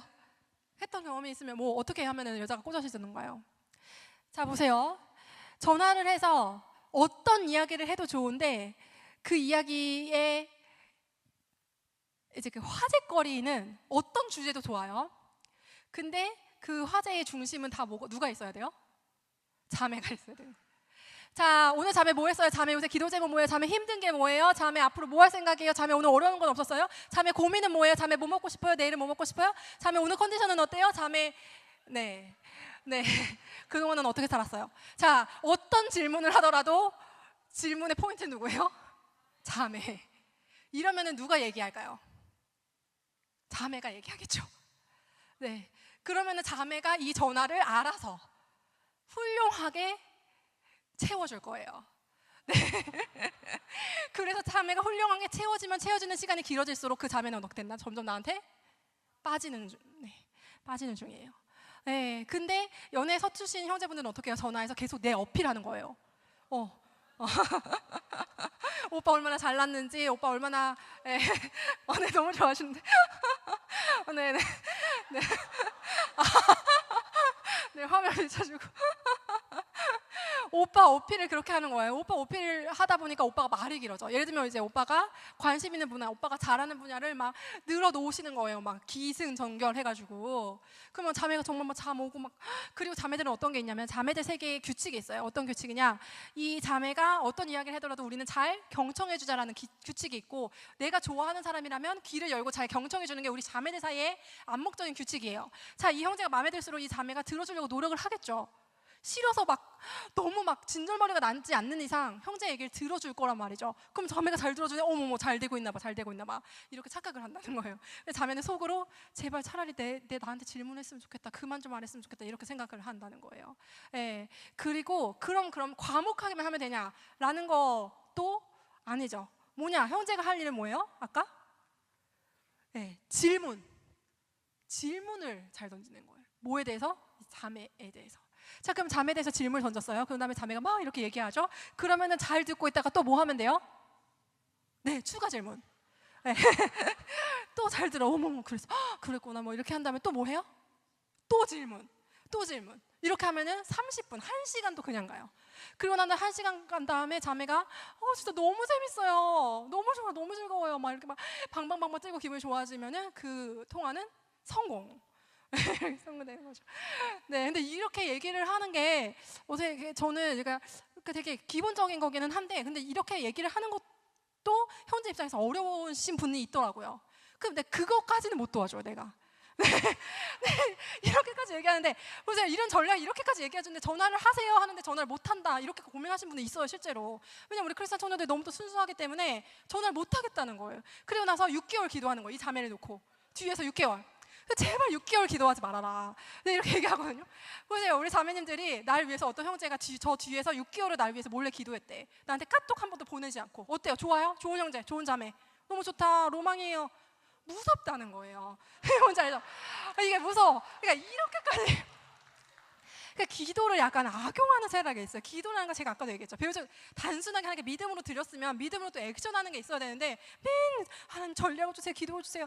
어떤 경우가 있냐면, 이제 채팅이 아니라 이제 실시간 방송을 하면서 이제 많은 분들이 또 이렇게 상담을 하세요. 근데 어떤 형제가 기도를 했대요. 기도를 하고 나니까 어떤 기도를 했냐면, 이 자매와 하나님이 보시기에 기쁘면은 같은 조 이렇게 셀이 되게 해달라고 기도를 했다는 거예요, 다음 텀에. 근데 그 다음 텀에 같은 셀이 됐어요, 안 됐어요? 된 거예요. 그러면 뭐 어떻게 해야 돼요? 그 다음엔 액션을 해야지. 근데 또 기도, 하나님만요, 제가 잘못 들은 건 어떡하죠? 그리고 공동체 해가 되면 어떡하죠? 그럼 내가 거기서는 도와줄 수 있는 게 없다는 거예요. 그러니까 보세요, 이게 이 잠언 말씀에 이런 말씀이 있어요. 그러니까 사람의 말에 응답 있죠. 사람의 말에 대답은 누구한테로부터 말미암느니라가 있어요. 누구한테로 오는 거예요. 내가 카톡했어요. 그 사람 카톡으로 내가 대답해요. 예를 들면 제가 오늘 세계교회 왔잖아요. 목사님 저한테 이렇게 메일 주셨어요. 그럼 내가 응답해요. 그 응답. 예를 들면 우리가 모든 관계에서도 말을 해요. 그럼 저 사람이 제가 오늘도 이제 얘기했을 때 여러분들 막 리액션 해주고, 이런 리액션, 이런 거를 내가 통제할 수 있나요? 없다는 거예요. 그 인생이 되게 묘미이자 인간관계의 핵심이에요. 상대의 반응은 내가 절대로 통제할 수 없다. 내가 아무리, 아까 제가 형제분들한테 전화하라고 했지만 전화를 아무리 해도 자매가 무슨 일 있었어요, 자매님? 아니요. 너무 반응이 없으면은 그건 그냥 아닌 관계죠. 자, 그래서 말의 응답은 하나님으로부터 말미암는다, 여호와로부터 말미암는다 라는 이야기가 있어요. 자, 보세요. 그래서 전화를 했는데 자매가 반응이 있다. 반응이 있다는 건 뭐예요? 티키타카가 되고 날 받아준다는 느낌. 그 정도는 우리가 센스로 알아차릴 수 있잖아요. 그렇게 하면 일단은 기도하면서 거기까지 반응이 있으면 그 다음을 가야죠. 네, 그럼 전화해야죠. 한 발짝 더 가야죠. 그럼 한 발짝 갔을 때 또 자매가 반응이 있어요? 그럼 또 다음 발자국. 다음 발자국은 뭐예요? 전화해서 카페 가는 거예요. 카페 약속 잡으면 되죠. 카페 얼마나 많아요. 우리 부산에 좋은 데 너무 많죠. 네, 어디든지 가야지. 약속을 잡는 거예요. 그래서 약속이 잡혀. 그럼 뭐예요? 일단 나도 기도를 하고 있었는데 이 자매랑 약속이 잡히네. 뭐예요? 일단은 긍정적인 하나님의 응답으로 보는 거죠. 보는 거예요. 그럼 가는 거죠. 그렇게 해서 만나다가 한두 달 만나고 점점 더 우리 사이가 뭔가 자매가 계속 나한테 여지를 남기는 것 같고, 어떤 면에서는요, 최종 고백은 자매가 준비하는 걸 수도 있어요. 이 정도면 오빠 고백해야 되는데, 이 정도면 오빠 좀 더 들어와야 되는데 라고, 그 정도는 자매도 한단 말이에요. 살짝 내밀어. 계속 내밀고 있는데 오빠가 공을 안 놔, 여기다가. 답답한 거죠. 자, 그래서 한두 달 답답한 적 있었나 봐. 한두 달 정도 있으면 공을 여기다 넣으란 얘기예요. 뭐예요? 눈치껏 봐서 분위기 타서 자매님, 우리 한번 교제하는 거 기도해 볼까요? 뭐 이런 거 하면 되잖아요. 네. 네, 다들 너무 좋으신가 보다. 그렇게까지 갔을 때 자매가 반응이 온다. 근데 여기서 아까 전제한 거 뭐예요? 기도하고 이런 작업들을 했을 때 여기까지 발전이 되는 게 그리 자주 오는 기회가 아니라는 거예요. 아까 뭐예요? 기도하는 전제 하에는 그냥 뭐 세상적으로 하면은 감정대로 하고 뭐 술 마시고 막 흥청망청 하면은, 그러면은 그런 기회가 많이 있는 건지도 몰라요. 근데 우리 바닥에서는 기도했는데 하나님이 여기까지 인도해 주신다? 그렇게 흔치 않은, 그리고 쌍방이 다 기도하고 있다는 전제 하에 그러면 와, 이런 게 하나님 주시는구나 라는 거죠. 그리고 이 로맨스 이런 거 있잖아요. 이렇게 우리가 얘기했을 때 지금 막 이렇게 기분 좋아지는 이런 것들, 제가 어떤 책에서 이런 문구를 읽었는데 너무 오랫동안 기억에 남아요. 로맨스는 하나님이 우리를 사랑하시기에 주신 감정이다. 제가요, 이렇게 결혼하면서 이렇게 뭐 이렇게 남자 뭐 이런 거 저런 거 있었는데 지금 생각해 보면은 아무리 뭐 사귀고 이런 것들이 있더라도, 그러고 난 다음에 제가 한 25살 때 한 번 사귀었거든요. 근데 그렇다고 하더라도 로맨스가 같이 따라오는 건 아니었어요. 그래서 내가 이렇게 살다 보니까, 또 기도하는 가운데 보니까 로맨스라는 거는 또 하나님이 주신 사인으로 받아들일 수 있겠구나 라는 지점들이 있는 거예요. 예. 그래서 이런 걸로 통해서도 하나님 이런 거 자주 오는 거 아닌데, 내가 기도도 했는데 이렇게 아름다운 이런 느낌들로 이렇게 순종하게 가는구나. 너무 감사하다. 혹시 하나님 주신 짝은 아닐까라고 진행해 볼 수 있다는 거죠. 예, 그렇습니다. 그러면은 그래요. 그렇게 한번 진행을 해보면 좋을 것 같고, 그래서 어쨌든 형제분들이 먼저 이렇게 용기를 내주셔라라는 부분이죠.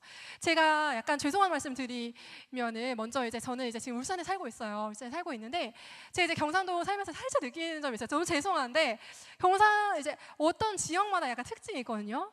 근데 우리 집에 이제 엄마가 강하냐 아빠가 강하냐, 엄마가 더 힘을 잡고 있냐 아빠가 더 힘을 잡고 있냐라는 것들이 있어요. 근데 죄송하지만 경상도는 제가 느꼈을 때, 그 많이 소문도 났지만 어떤 것 같아요? 누구 쪽이 더 강한 것 같아요? 엄마가 더 강하신 것 같아요? 제가 봤을 때는 형제들이 훨씬 더 기를 잡고 있다고 느껴집니다.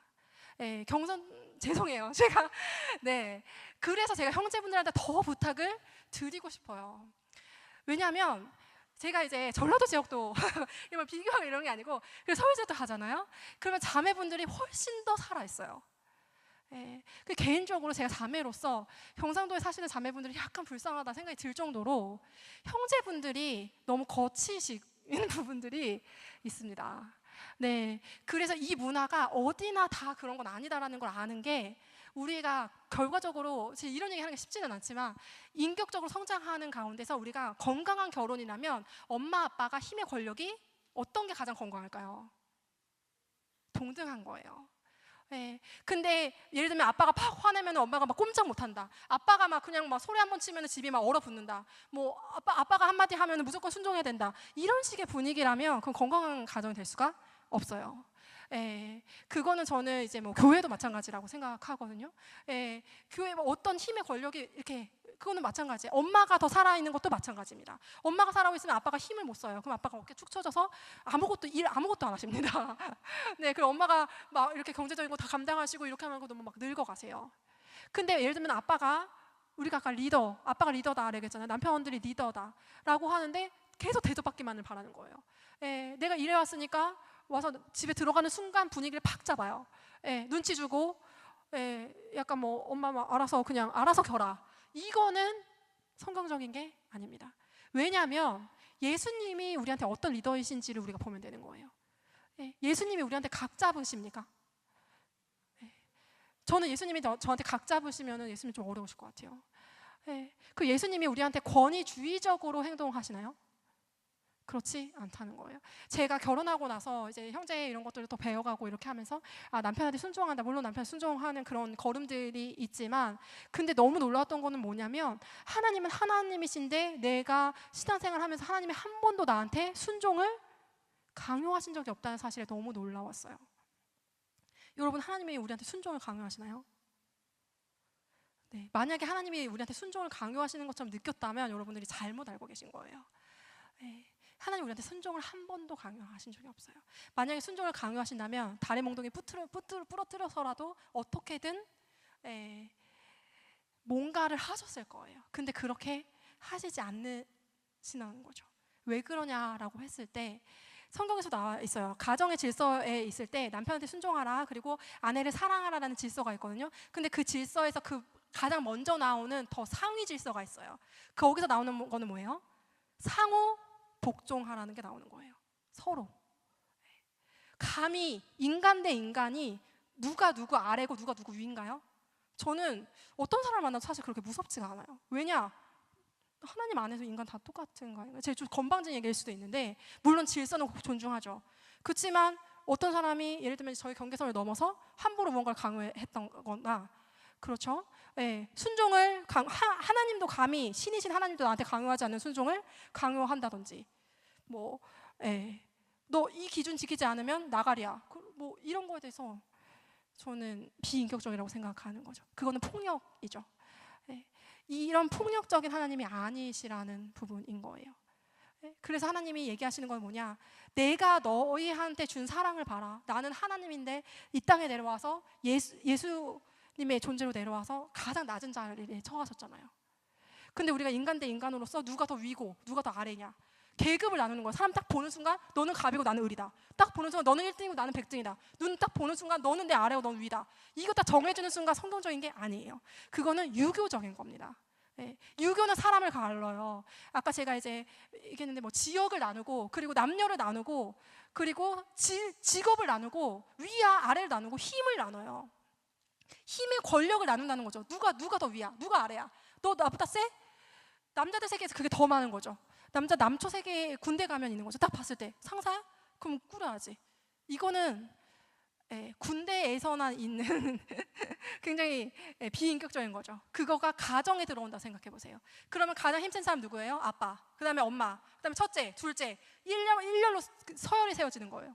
이거는 성경적인 가정이 아니라는 거예요. 왜냐? 힘의 논리가 들어가는 순간 사랑이 들어갈 공간이 없어지는 거예요. 여러분들 누가 나한테 무섭게 하는데 그 사람을 사랑하고 싶나요? 그렇지 않다는 거예요. 그래서 복종, 사랑 이런 것들은 가장 중요한 것 중에 하나는 뭐냐면 자발적으로 하는 거예요. 여러분, 제가 아까 스킨십 얘기했지만 스킨십 여러분들 지키는 거 안 지키는 거 여러분들 자유랍니다. 대신 여러분들의 선택에 대한 책임도 여러분이 지시는 거예요. 그게 우리가 성인으로서 성장해가는 걸음이에요. 여러분, 제가 연애 얘기하고 배우자 기도 얘기했지만 기도 안 하고 맘대로 또 만날 수도 있죠. 그것도 여러분 자유랍니다. 그리고 그 가운데 시행착오를 겪으면서 또 느끼는 바가 있겠죠. 그리고 또 돌아올 수도 있고, 그것도 여러분들 자유랍니다. 하나님이 우리한테 주신 가장 큰 선물 중에 하나는 자유예요. 그래서 우리는 하나님께 복종할 수도 있고, 하나님께 사랑을 드릴 수도 있고, 하나님께 예배 드릴 수도 있고, 그렇지 않을 수도 있어요. 그건 내가 선택하는 거예요. 하나님 우리 다리 문댕이 뿌리게 되면서 억지로 강요하지 않으신다는 거예요. 그게 사랑에서 너무 중요한 거예요. 근데 예를 들면 나는 인정받고 싶어요. 나는 지금 이 여자로부터, 이 아내로부터 사랑받고 싶어요. 그럼 어떻게 해야겠어요? 아내한테 사랑을 강요하겠죠. 근데 보세요, 제가 이제 목이 말라서 물을 먹어요. 물 먹는 건 죄가 아니에요. 근데 내가 목이 마르다고 해서 저기 뒤에 앉아 계신 뭐 한 분 와가지고 나한테 물 줘, 이렇게 하면 그건 폭력이라는 거예요. 나 목마르잖아, 뭐 이렇게 하면서 흉내도 못 내겠네. 이거는 폭력이라는 거예요. 자, 똑같아요. 우리가 가까운 관계에서 더 은밀한 폭력이 일어날 가능성이 크다는 거예요. 가까운 관계에서 너 나 인정 안 해줘? 어떻게 나를 인정 안 해? 이렇게 하면서 인정을 강요하는 거죠. 내 말 들어. 왜냐? 내 말을 들으면 내 영향력이 상대한테 가는 것 같잖아요. 그래서 상대를 통제하는 거예요. 이게 약간 남자들 세계에 있는 죄의 가장 큰 모습이죠. 남초 세계에 있는. 내가 인정받기 위해서 너가 나한테 꿇는 모습을 보여줘. 그러면 내가 좀 높아지는 거 같잖아. 인정을 강요하는 거예요. 이랬을 때 하나님이고 뭐고, 신앙이고 뭐고, 크리스찬이고 뭐고, 어떤 윤리이고 뭐고 자유이고 뭐고 다 없어지는 거야. 기독교적인 가치이고 뭐고, 사랑이 뭐, 하나님, 예수님 십자가 다. 그래서 생각하기로 이 인간관계를 생각하는 거, 그리고 관계를 생각하고 가정을 생각하는 것들이 정말 성경적이라고 생각이 들어요. 예수님의 사랑이 무엇인가를 묵상할 수 있기 때문에. 그래서 리더인 남편이 되실 우리 형제분들은 정말 하나님의 사랑이 무엇인지, 하나님의 복종은 이미 많이 더 알고 계실 수 있어요. 질서보다도 내 여자를 만나기 위해서 진짜 사랑이 무엇인지에 대한 관심을 가지셨으면 좋겠어요. 그래서 성경에서 아내를 사랑하라고 했을 때 그 사랑은 아가페의 사랑을 말한다고 합니다. 그 사랑은 그냥 느낌을 얘기하는 게 아니래요. 유부남들한테 물어보면 다 아내 사랑한다고 얘기한대요. 근데 아내한테 물어보면 그 사랑이 느껴지지 않는다고 얘기한다는 거예요. 왜 그럴까 했을 때 성경에서 말하는 사랑은 희생을 전제하는 사랑이라는 거예요. 희생. 내가 무언가 이 여자 때문에 물질이든 시간이든 에너지든 더 쓰는 게 있어야 된다는 거예요. 근데 그거 없이 그냥 사랑해, 이거는 여자한테 느껴질 때 사랑이 아니라는 거죠. 그래서 내가 얼마나 희생하고 있는지가 그게 척도라는 거죠. 아무튼 그렇습니다. 이렇게 좀 갑자기 진지해졌는데 그래요. 그래서 어쨌든 우리 하나님이 우리한테 주신 것 중에 하나가 자발적으로 섬기고 자발적으로 사랑하는 거예요. 자, 그럼 형제분들도 자매를 사랑할 때 했을 때 이 자매한테 어떻게 사랑을 표현할까라고 고민을 하면서 어떻게 하면 이 자매한테 사랑이 전달될까라고 혼자 기도도 하고 또 이런 방식 저런 방식으로 시도도 하고 실패도 했다가 또 성공도 했다가 이렇게 왔다 갔다 하는 과정들을 통해서 배움이 있는 거죠. 예, 그런 과정들 없이 그냥 내가 가만히 있고 내가 한번 이만큼 던졌으면 자매 쪽에서 알아서 이제 상 차려 와야 되는데 내가 이 정도 관심 표현했는데 왜 여자가 이 정도 반응을 안 해? 그건 이제 왕으로 군림하겠다는 태도인 거죠. 예, 그거는 네, 기독교적인 정신이 아닙니다. 아까 이제 유교 얘기했는데 이게 참 사람과 사람 사이에 벽이 생긴다는 게 되게 위험한 거예요. 아까 이제 북한 선교 얘기 잠깐 하신 것 같은데 이제 북한의 핵심은 뭘까라고 했을 때 지도자가 두려움으로 통치한다는 거예요. 그래서 비신자의 가정은 100% 두려움으로 통치된다고 합니다. 그러니까 으르렁 이렇게 하면은 그 으르렁에 그냥 다 따라줘야 하는 거죠. 두렵기 때문에. 왜냐하면 맞을 수도 있잖아요. 죽을 수도 있잖아 북한에서. 그러니까 그 통치 체제에 그냥 순응하는 거예요. 그런데 자발적으로 이 통치 체제에 내가 정말 섞이고 싶다 이런 마음이 들까요, 안 들까요? 안 드는 거죠. 그래서 우리 형제분들도 리더로 세워주실 때 내가 자발적으로 우리 구성원들이 우리 아내도 우리 아이들도 자발적으로 나를 따르게 할 수 있는 방법이 무엇일까를 고민하는 그런 형제분들이 지혜로운 형제인 거죠. 그래서 두려움으로 통치할 때 두 가지 중에 하나밖에 없어요. 하나는 엄청 위축되겠죠, 가족 구성원들이. 그리고 또 하나는 뭐예요? 가족 구성원들이 같이 거칠어지겠죠. 둘 중에 하나밖에 없어요. 예, 근데 가장 성경적인 예수님을 닮은 리더십은 뭐냐? 먼저 희생하고 먼저 섬기고, 먼저 존경받기를 바라지 않고, 먼저 낮은 자리를 자처할 때 어머 리더인데도 이렇게 해주시네라고 하니까 구성원들이 알아서 아빠를 존경하고 남편을 세워주게 되겠죠. 그래서 우리가 아까 지붕 비유했는데 지붕이 계속 기둥을 막 깔아 누르는 거예요. 그럼 그 힘의 하중인 기둥한테 다 가면 너무너무 힘들겠죠. 그리고 마찬가지로 반대의 경우도 있어요. 기둥인데 지붕한테 어떻게 하냐 했을 때 기둥이 계속 지붕을 흔드는 거예요.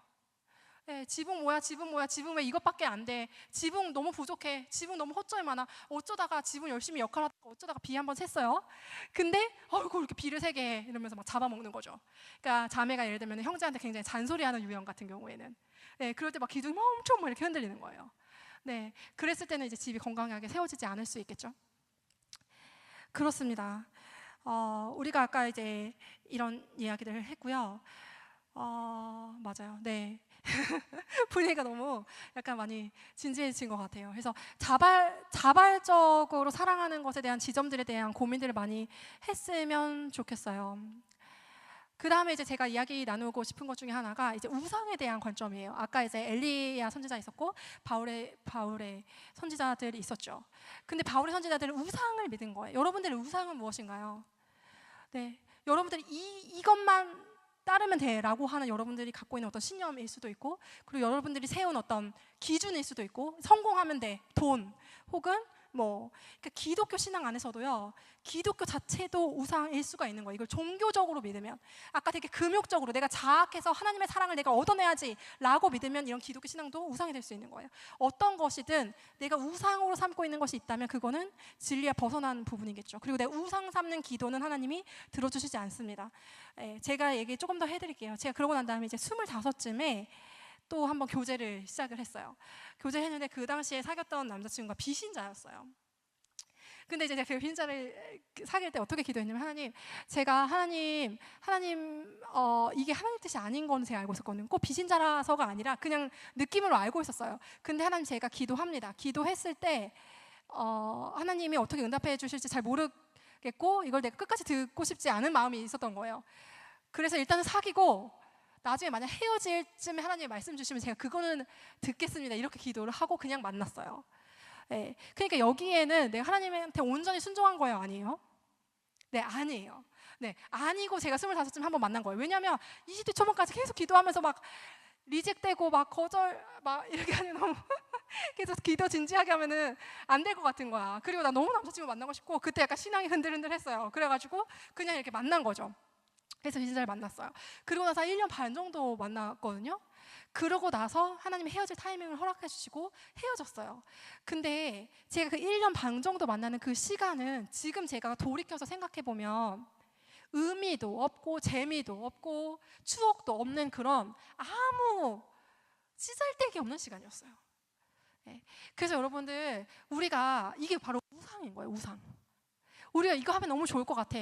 여러분들 그게 뭐 연애일 수도 있고 뭐 결혼일 수도 있고 아니면 여러분 추구하는 무엇일 수도 있잖아요.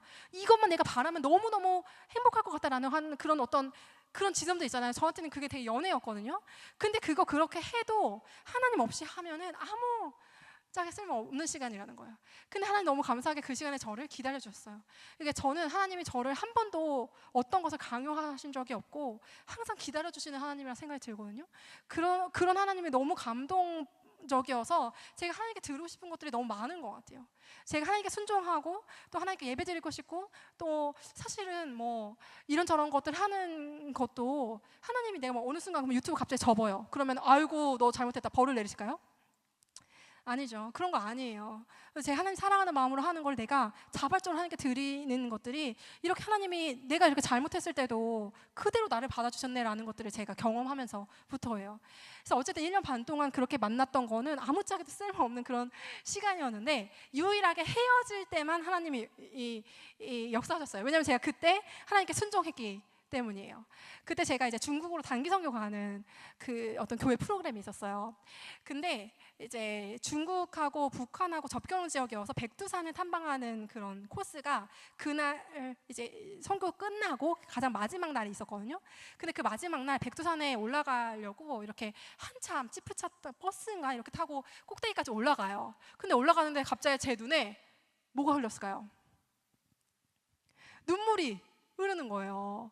네, 그래서 왜 눈물이 흐르지? 약간 이런 생각이 들었어요. 근데 저는 F가 아니거든요. 그러니까 쓸데없이 아무 그냥 나 혼자 감정에 취해서 갑자기 우는 사람은 나는 아니에요. 그러니까 하나님이 나를 일찍 중학교 때부터 연애를 시키신 이유 중에 하나를 저로 생각할 때 저는 되게 두 부모 같은 사람이 됐을 것 같다는 생각이 들어요. 자칫 잘못하면. 네, 근데 내가 연애를 일찍 하면서부터 인간이 참 이럴 수도 있고 저럴 수도 있구나. 그런 어떤 감정의 영역들을 다양하게 하나님이 저한테 훈련시켜 줬거든요. 그래서 나는 연애를 일찍 하는 게 내 인격적인 성장에 도움이 된 부분들이 있어요. 여러분도 그럴 수도 있어요. 근데 어쨌든 갑자기 내 눈물이 흐르는 거예요. 그래서 이거 이상한데? 라는 생각이 들었는데 마음 가운데 내가 헤어질 타이밍이 됐구나라는 생각이 드는 거예요. 여러분 아주 중요한 결정. 정말 이 사람 만나야 되나 말아야 되나? 그리고 결혼해야 되나 말아야 되나? 헤어져야 말아야 되나? 이런 중요한 결정을 앞두고 여행을 가보시기를 추천해드려요. 이 안에 있잖아요. 내 원래 살던 환경에 있잖아요. 그러면 분별이 안 되는 경우가 많아요. 그냥 휩쓸려 있을 때. 근데 조금 다른 장소에서 다른 방식으로 나와 그 사람과의 관계를 한번 점검해 보잖아요. 그러면 조금 더 하나님 안에서 우리가 더 정답에 가까운 것들이 튀어나올 가능성이 커요. 자, 그러면 어쨌든 제가 이렇게 눈물이 이게 뭔가 신호가 있다라는 생각이 들었던 거죠. 그렇게 하고 난 다음에 그러면 내가 헤어져야 되나? 라는 생각이 드니까 너무 갑자기 힘든 거예요, 마음이. 어쨌든 1년 반 동안 크게 막 이렇게 유의미한 시간은 아니었지만 제가 그냥 순수한 마음으로 어쨌든 만났던 사람인데 어느 날 갑자기 헤어져야 된다는 생각 자체가 그 당시에는 당연히 힘들었을 거잖아요. 그래서 백두산 꼭대기에 올라가는 순간까지도 어떻게 헤어져? 약간 이런 생각들이 있었어요. 근데 이제 백두산 꼭대기에 올라가는데 갑자기 성령의 바람이 막 이렇게 불어오는 거예요. 그리고 이제 백두산 꼭대기에서 천지를 보는데 여러분 이 천지가 제가 평생 봤던 어떠한 자연 경관보다 아름답더라고요. 그날 날씨가 너무 좋았고 진짜 막 어떻게 설명할 수 없는 그 오묘한 그 빛깔이 있었어요. 진짜 무슨 용이 나올 것 같은 신비한 그런 느낌이 있었어요. 그래서 그 느낌들을 보고 막 너무 감동적이어가지고 진짜 너무 좋다 너무 좋다 하면서 막 헤어져야 되는 거는 막 잊고 막 이렇게 막 방방방 뛰고 막 사진 찍고 있었어요.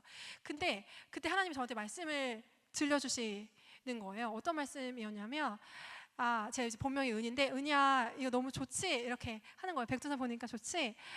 이렇게 하시면서 근데 은이야 이 백두산이 참 은희를 닮았단다 이렇게 해주시는 거예요.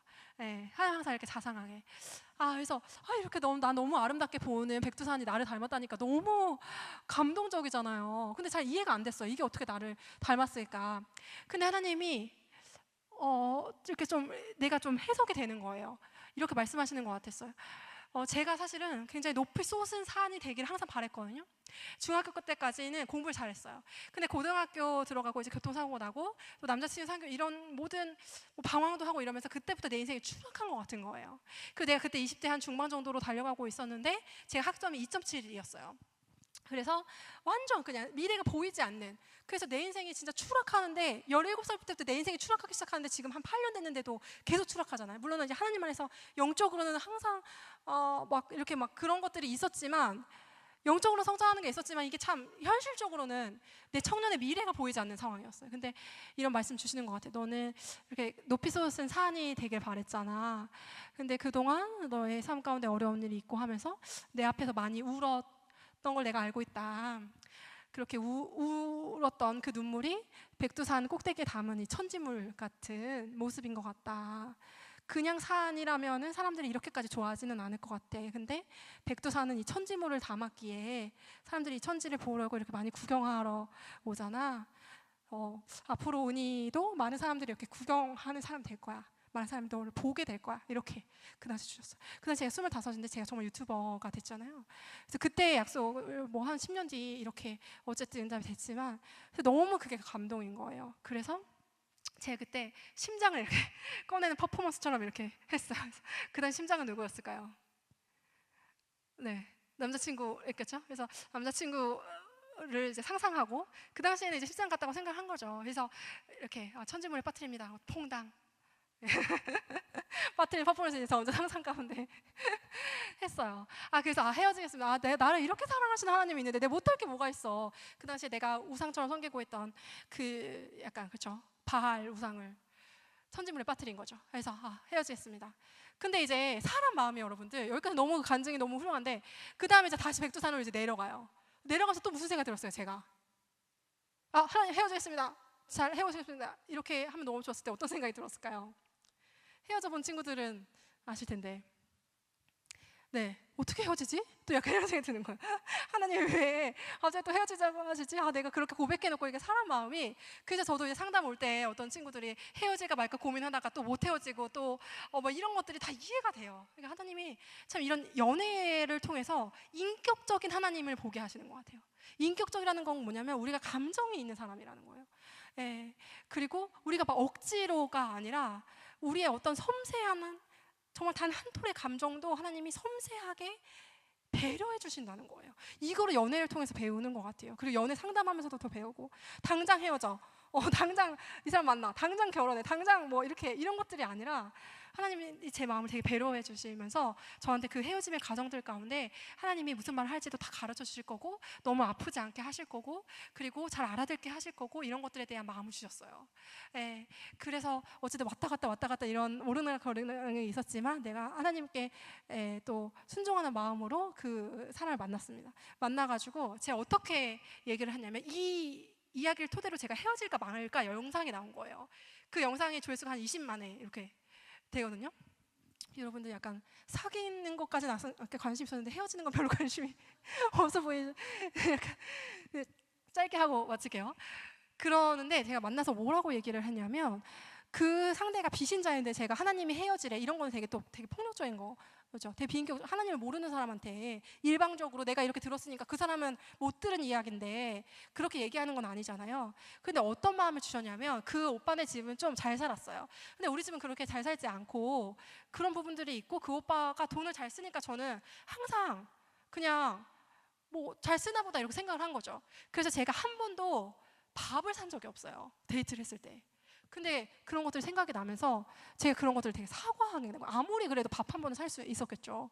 그래서 내가 이 만남 자체가 내가 뭐 오빠한테 이렇게 저렇게 해준 게 별로 없는 것 같다.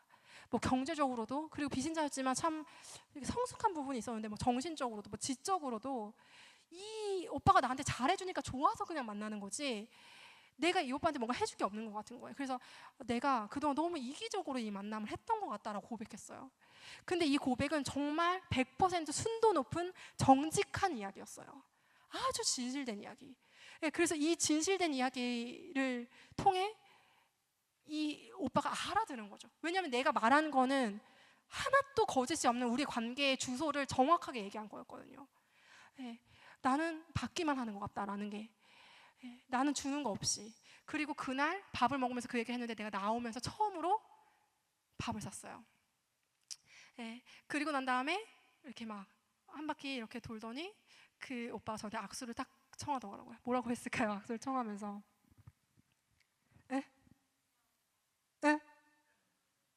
네? 잘 지내. 아, 맞아요. 비슷한 얘기였어요. 우리는 어른이니까 딱 이렇게 했어요. 그리고 나서 악수하고 헤어졌죠. 네. 자, 보세요. 제가 사귀었던 과정 가운데서는 하나님이 함께 하셨을까요? 네, 하나님 물론 항상 함께 하시지만 아주 깊이 동행하시지는 않은 상황이었어요. 그렇지만 이 헤어짐의 과정 가운데서는 기도로 모든 것들을 했잖아요. 그래서 이 헤어짐의 과정만 간증거리로 남는 거예요. 여러분들의 청년의 삶에 이제 조금 마무리하고 이제 질문 받으면 될 것 같아요. 여러분 청년의 삶에 여러분들이 결단하셨으면 좋겠어요. 어떤 결단이나라고 했을 때 내가 이 연애와 결혼 문제를 믿음 가운데 할까 말까. 요 고민들 가운데 한 가지를 선택하셨으면 좋겠어요. 오늘 강의 제목을 가장 마지막에 말씀드리는데 크리스찬 연애에 중간지대는 없다라는 게 강의 제목이에요. 제가 이렇게 여러 가지 이야기들이 있었지만 하나님과 함께하지 않고 순종하지 않았던 시간들과 그렇지만 하나님과 순종해서 하나님 앞에서 열매 맺었던 순간들과 그 두 순간들만 있었어요. 그래서 여러분들의 연애 가운데서도 하나님께 기도하면서 내가 결단했을 때 나중에 돌아봤을 때 간증도 남고 열매도 남고 그 순간들이 꼭 결혼하지 않는 만남이어도 무언가 추억거리도 되고 성장하는 것들이 남게 될 거예요. 근데 그렇지 않았을 경우에는 그냥 약간 흐지부지 그 시간들이 내 인생에 그게 크게 의미 없이 시간 낭비만 한 시간들이 될 거예요. 근데 그럼에도 불구하고 이것들도 여러분들이 자발적으로 선택하실 수 있다. 그것도 마지막으로 또 포인트로 남겨드리고 싶습니다.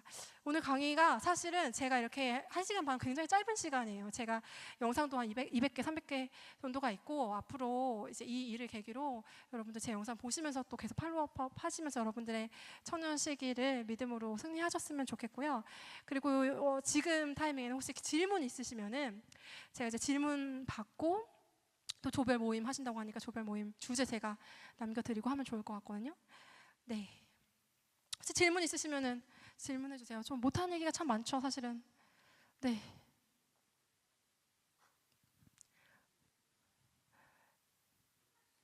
네. 없으신가요?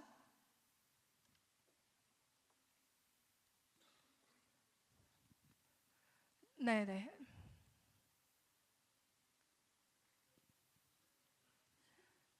네, 할까 말까.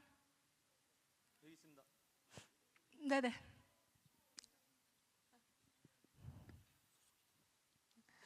안녕하십니까. 네, 안녕하세요. 안녕하십니까. 저는 삼청연애인데 저는 지금 연애를 하고 있는데 네. 혹시 연애 중에 가져야 할 마음가짐이나 네. 혹시 서로 지켜야 될 그런 네. 게 있을지 혹시 맞아요. 궁금합니다. 네. 이제 이게 되게 장기적으로 봤을 때 내가 이 사람과의 만남에서 이 사람한테 무엇을 남기느냐가 되게 중요한 것 같아요. 네. 아주 10년 뒤, 20년 뒤에 내가 이 사람에 대해서 다시 떠올려 봤을 때 솔직히 이렇게 청년 시기 하면서 얼마나 몇 명이나 사귀겠어요. 아무리 많이 사귀어봤자. 그 중에 한 명이잖아요. 결혼이 꼭 아니어도. 근데 이 사람한테 내가 어떤 것을 남길 것인가에 대한 부분들. 그리고 인격적이지 않은 것은 반드시 상처가 되는 것 같아요. 네. 하나님의 기준에서 저는 인격적인 기준이라는 게 아주 명확하게 있다고 생각하는 사람이거든요. 그런데 그 선을 넘었을 때 인격적이지 않은 방식으로 무언가를 강요하거나 또 배려하지 않았을 때는 반드시 그만한 상처가 우리의 인격에 남는 것 같아요. 그러면 최대치로 내가 이 사람과의 관계 가운데 가장 하나님이 보시기에 아주 진리에 견고하게 서 있는 사랑은 무엇인가를 고민하면서 그것들을 용기 내어서 해줄 수 있는, 이게 좀 제가 추상적으로 들릴 수 있는데 그것들을 고민하는 과정 자체가 되게 의미 있다고 생각이 들어요.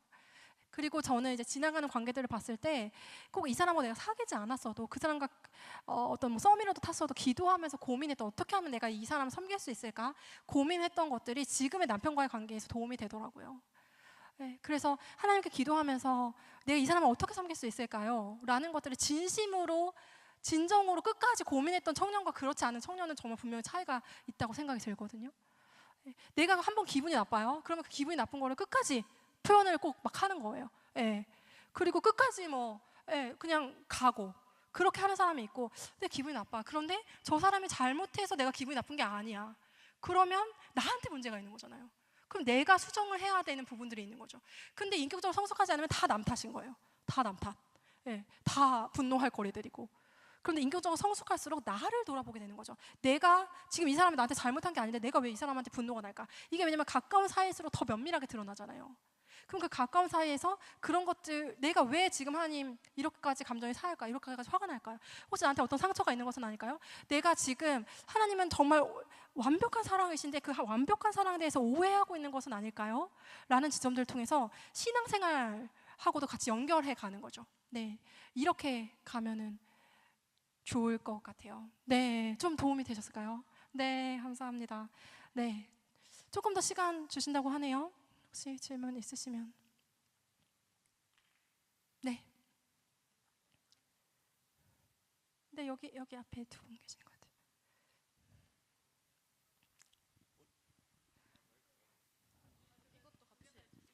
질문이 두 개 네. 저한테 익명으로 들어왔는데요. 첫 번째는 아, 익명으로. 네. 여자가 엄청 파워 내향형이면 어떻게 하냐고. 질문을 계속 하는데 여자가 엄청난 내향형이고 엄청 낯을 많이 가리는 네. 친구면 어떻게 하냐. 네. 이게 첫 번째 질문이고, 네. 두 번째 질문 들어온 거는 네. 만약 부모님이 반대하시는 연애라면 어떻게 해야 하냐고 질문이 있습니다. 네. 아까 제가 질문 계속 던지라고 했는데 여자가 계속 반응이 없다라는 파워 내향형이면 어떻게 해야 되냐라고 하는 건가요? 네. 네. 네.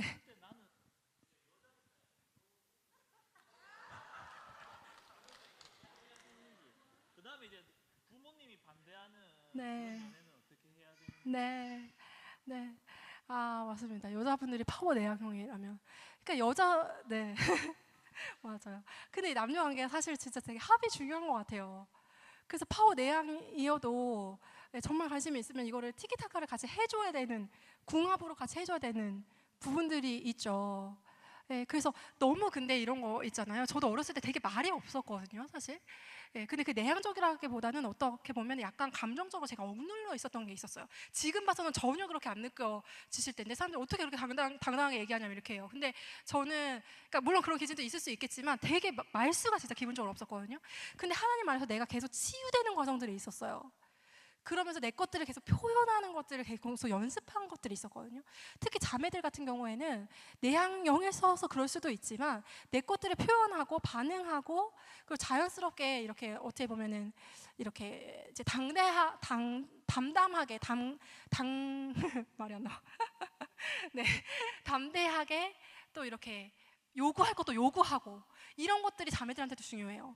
그러니까 자매들이 우리가 사랑을 받기 위해서 가만히 수동적으로 아까 있으라는 말은 아니에요. 아까 이제 뭐 남자분들 리드해 주셔라 그럼 너무 감사하겠다 이렇게 말씀드렸지만 자매분들 입장에서 해야 되는 건 뭐냐면 내가 사랑받을 만한 존재인 걸 진심으로 믿고 그것들에 대해서 형제한테 요청하는 것도 필요해요. 형제분들이 사랑을 안 해주고 싶어서가 아니라 잘 몰라서 실수하는 경우도 있거든요. 그러면 이거는 나한테 너무 불편해요. 그리고 이거는 나한테 너무 사랑으로 느껴져요. 이거는 더 해주세요. 이거는 또 좀 이렇게 했을 때 나한테 더 도움이 돼요. 뭐 이런 식으로 표현을 하지 않으면 어떻게 그걸 또 맞춰주겠어요. 네, 그것도 자매들의 역할도 이제 그렇게 받쳐주면서 내 표현도 하는 것도 자매들의 성장 과업 중에 하나다라는 부분들 이야기해드리고 싶고요. 그리고 이제 부모님이 반대하는 거. 그러니까 제가 기본적으로요 결혼은 부모님이 반대하시면 이제 아닌 것 같다라고 이야기를 해드려요. 대체적으로는. 근데 부모님이 예를 들면은 부모님만 불신자셔, 비신자셔. 근데 이제 두 친구는 정말 하나님 안에서 확신이 있고 공동체의 축복이 따라오고 모든 게 완벽한데 부모님이 비신자셔서 비신자의 조건 때문에 반대하시는 경우에 아주 1000만분의 1명 정도의 예외는 있지만 하나님이 우리한테 부모님의 권위를 주신 거는 그러니까 우리가 아까 제가 뭐 질서에 대한 얘기 했지만 질서가 나쁜 건 아니잖아요. 너무 소중한 거고 그리고 너무 아름다운 거죠. 이 질서들을 우리가 안전하게 가져가고 평화로운 가운데 또 세워진 자들의 임무가 건강하게 된다면 너무 우리를 지켜주는 거예요. 그것 중에 하나가 부모님의 안전지대라고 생각을 해요. 그래서 부모님이 반대하실 경우에는 정말 기도를 정말 많이 하셔야 될 것 같다. 그리고 대체적으로는 부모님이 뭐 이런 전문가는 아니시기 때문에 되게 단순하게 반대하신다고 생각하거든요. 아우 그냥 걔 마음에 안 들어 막 이렇게 얘기하시거나 아니면 뭐 괜히 뭐 스펙 걸고 넘어가시거나. 근데 꼭 그런 거가 아니라 그냥 감이라는 게 있을 수 있거든요. 그래서 부모님의 건의 그리고 부모님이 끝까지 반대하시는데 나는 이거 하나님한테 정말 맞는 것 같다 생각하시면 목회자분들의 건의에 그렇죠 받아들이시고 거기서 또 하나님의 응답이 확실하시면 그때 넘어가실 수 있는 건 거죠. 근데 이게 결혼이 아니고 연애 정도면 사실은 시행착오가 어느 정도 있을 수는 있다 생각해요. 저도 이제 20대 중반에 시행착오 했던 경험들 또 얘기해 드렸잖아요. 이 모든 것들을 너무 경직되게 받아들일 필요는 없어요. 그렇지만 전반적으로는 기도함 가운데 내 인생을 내가 어떻게 설계할 것인가. 예. 엘리야 선지자처럼 내가 믿음으로 하나님의 뜻 가운데 내 인생을 설계해 갈 것인가. 이 연애 문제에 있어서도 그러면 무조건 되는 거거든요. 이것도 이제 여러분들의 선택에 맡기겠습니다. 네, 또 다음 질문 아까 여자분, 네, 자매님.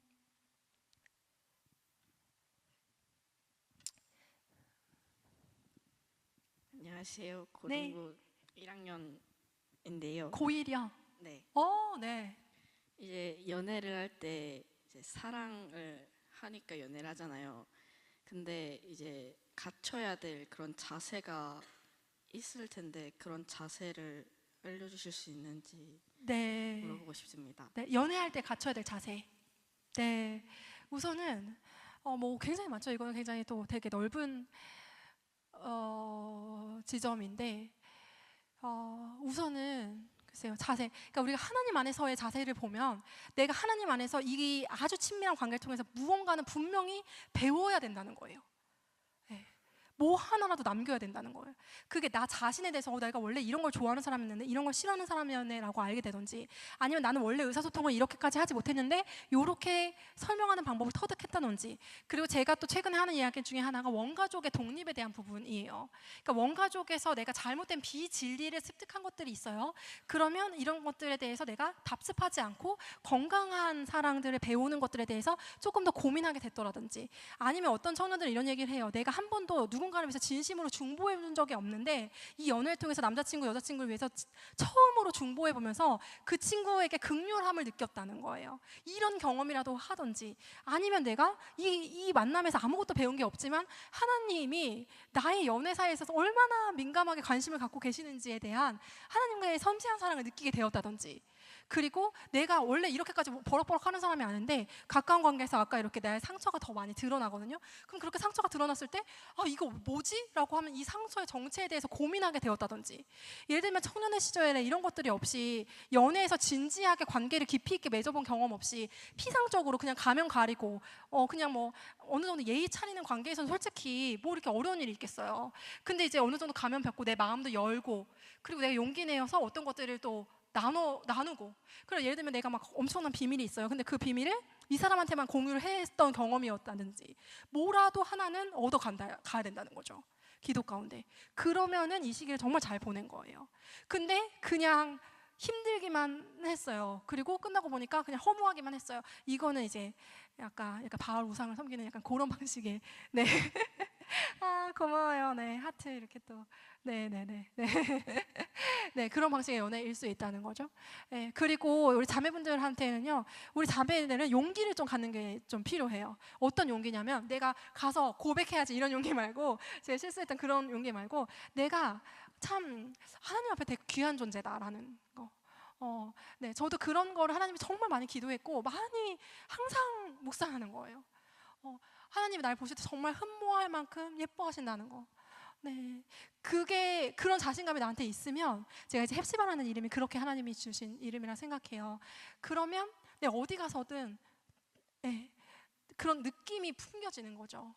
근데 저는 옛날에는 정말 남자친구한테 사랑받으면 그 여자가 막 되게 예뻐 보이고 이런 거 있잖아요. 그렇게 될 때만 가능한가라는 생각이 들었어요. 근데 이게 하나님 안에서 정말 가능한 그런 지점들이거든요.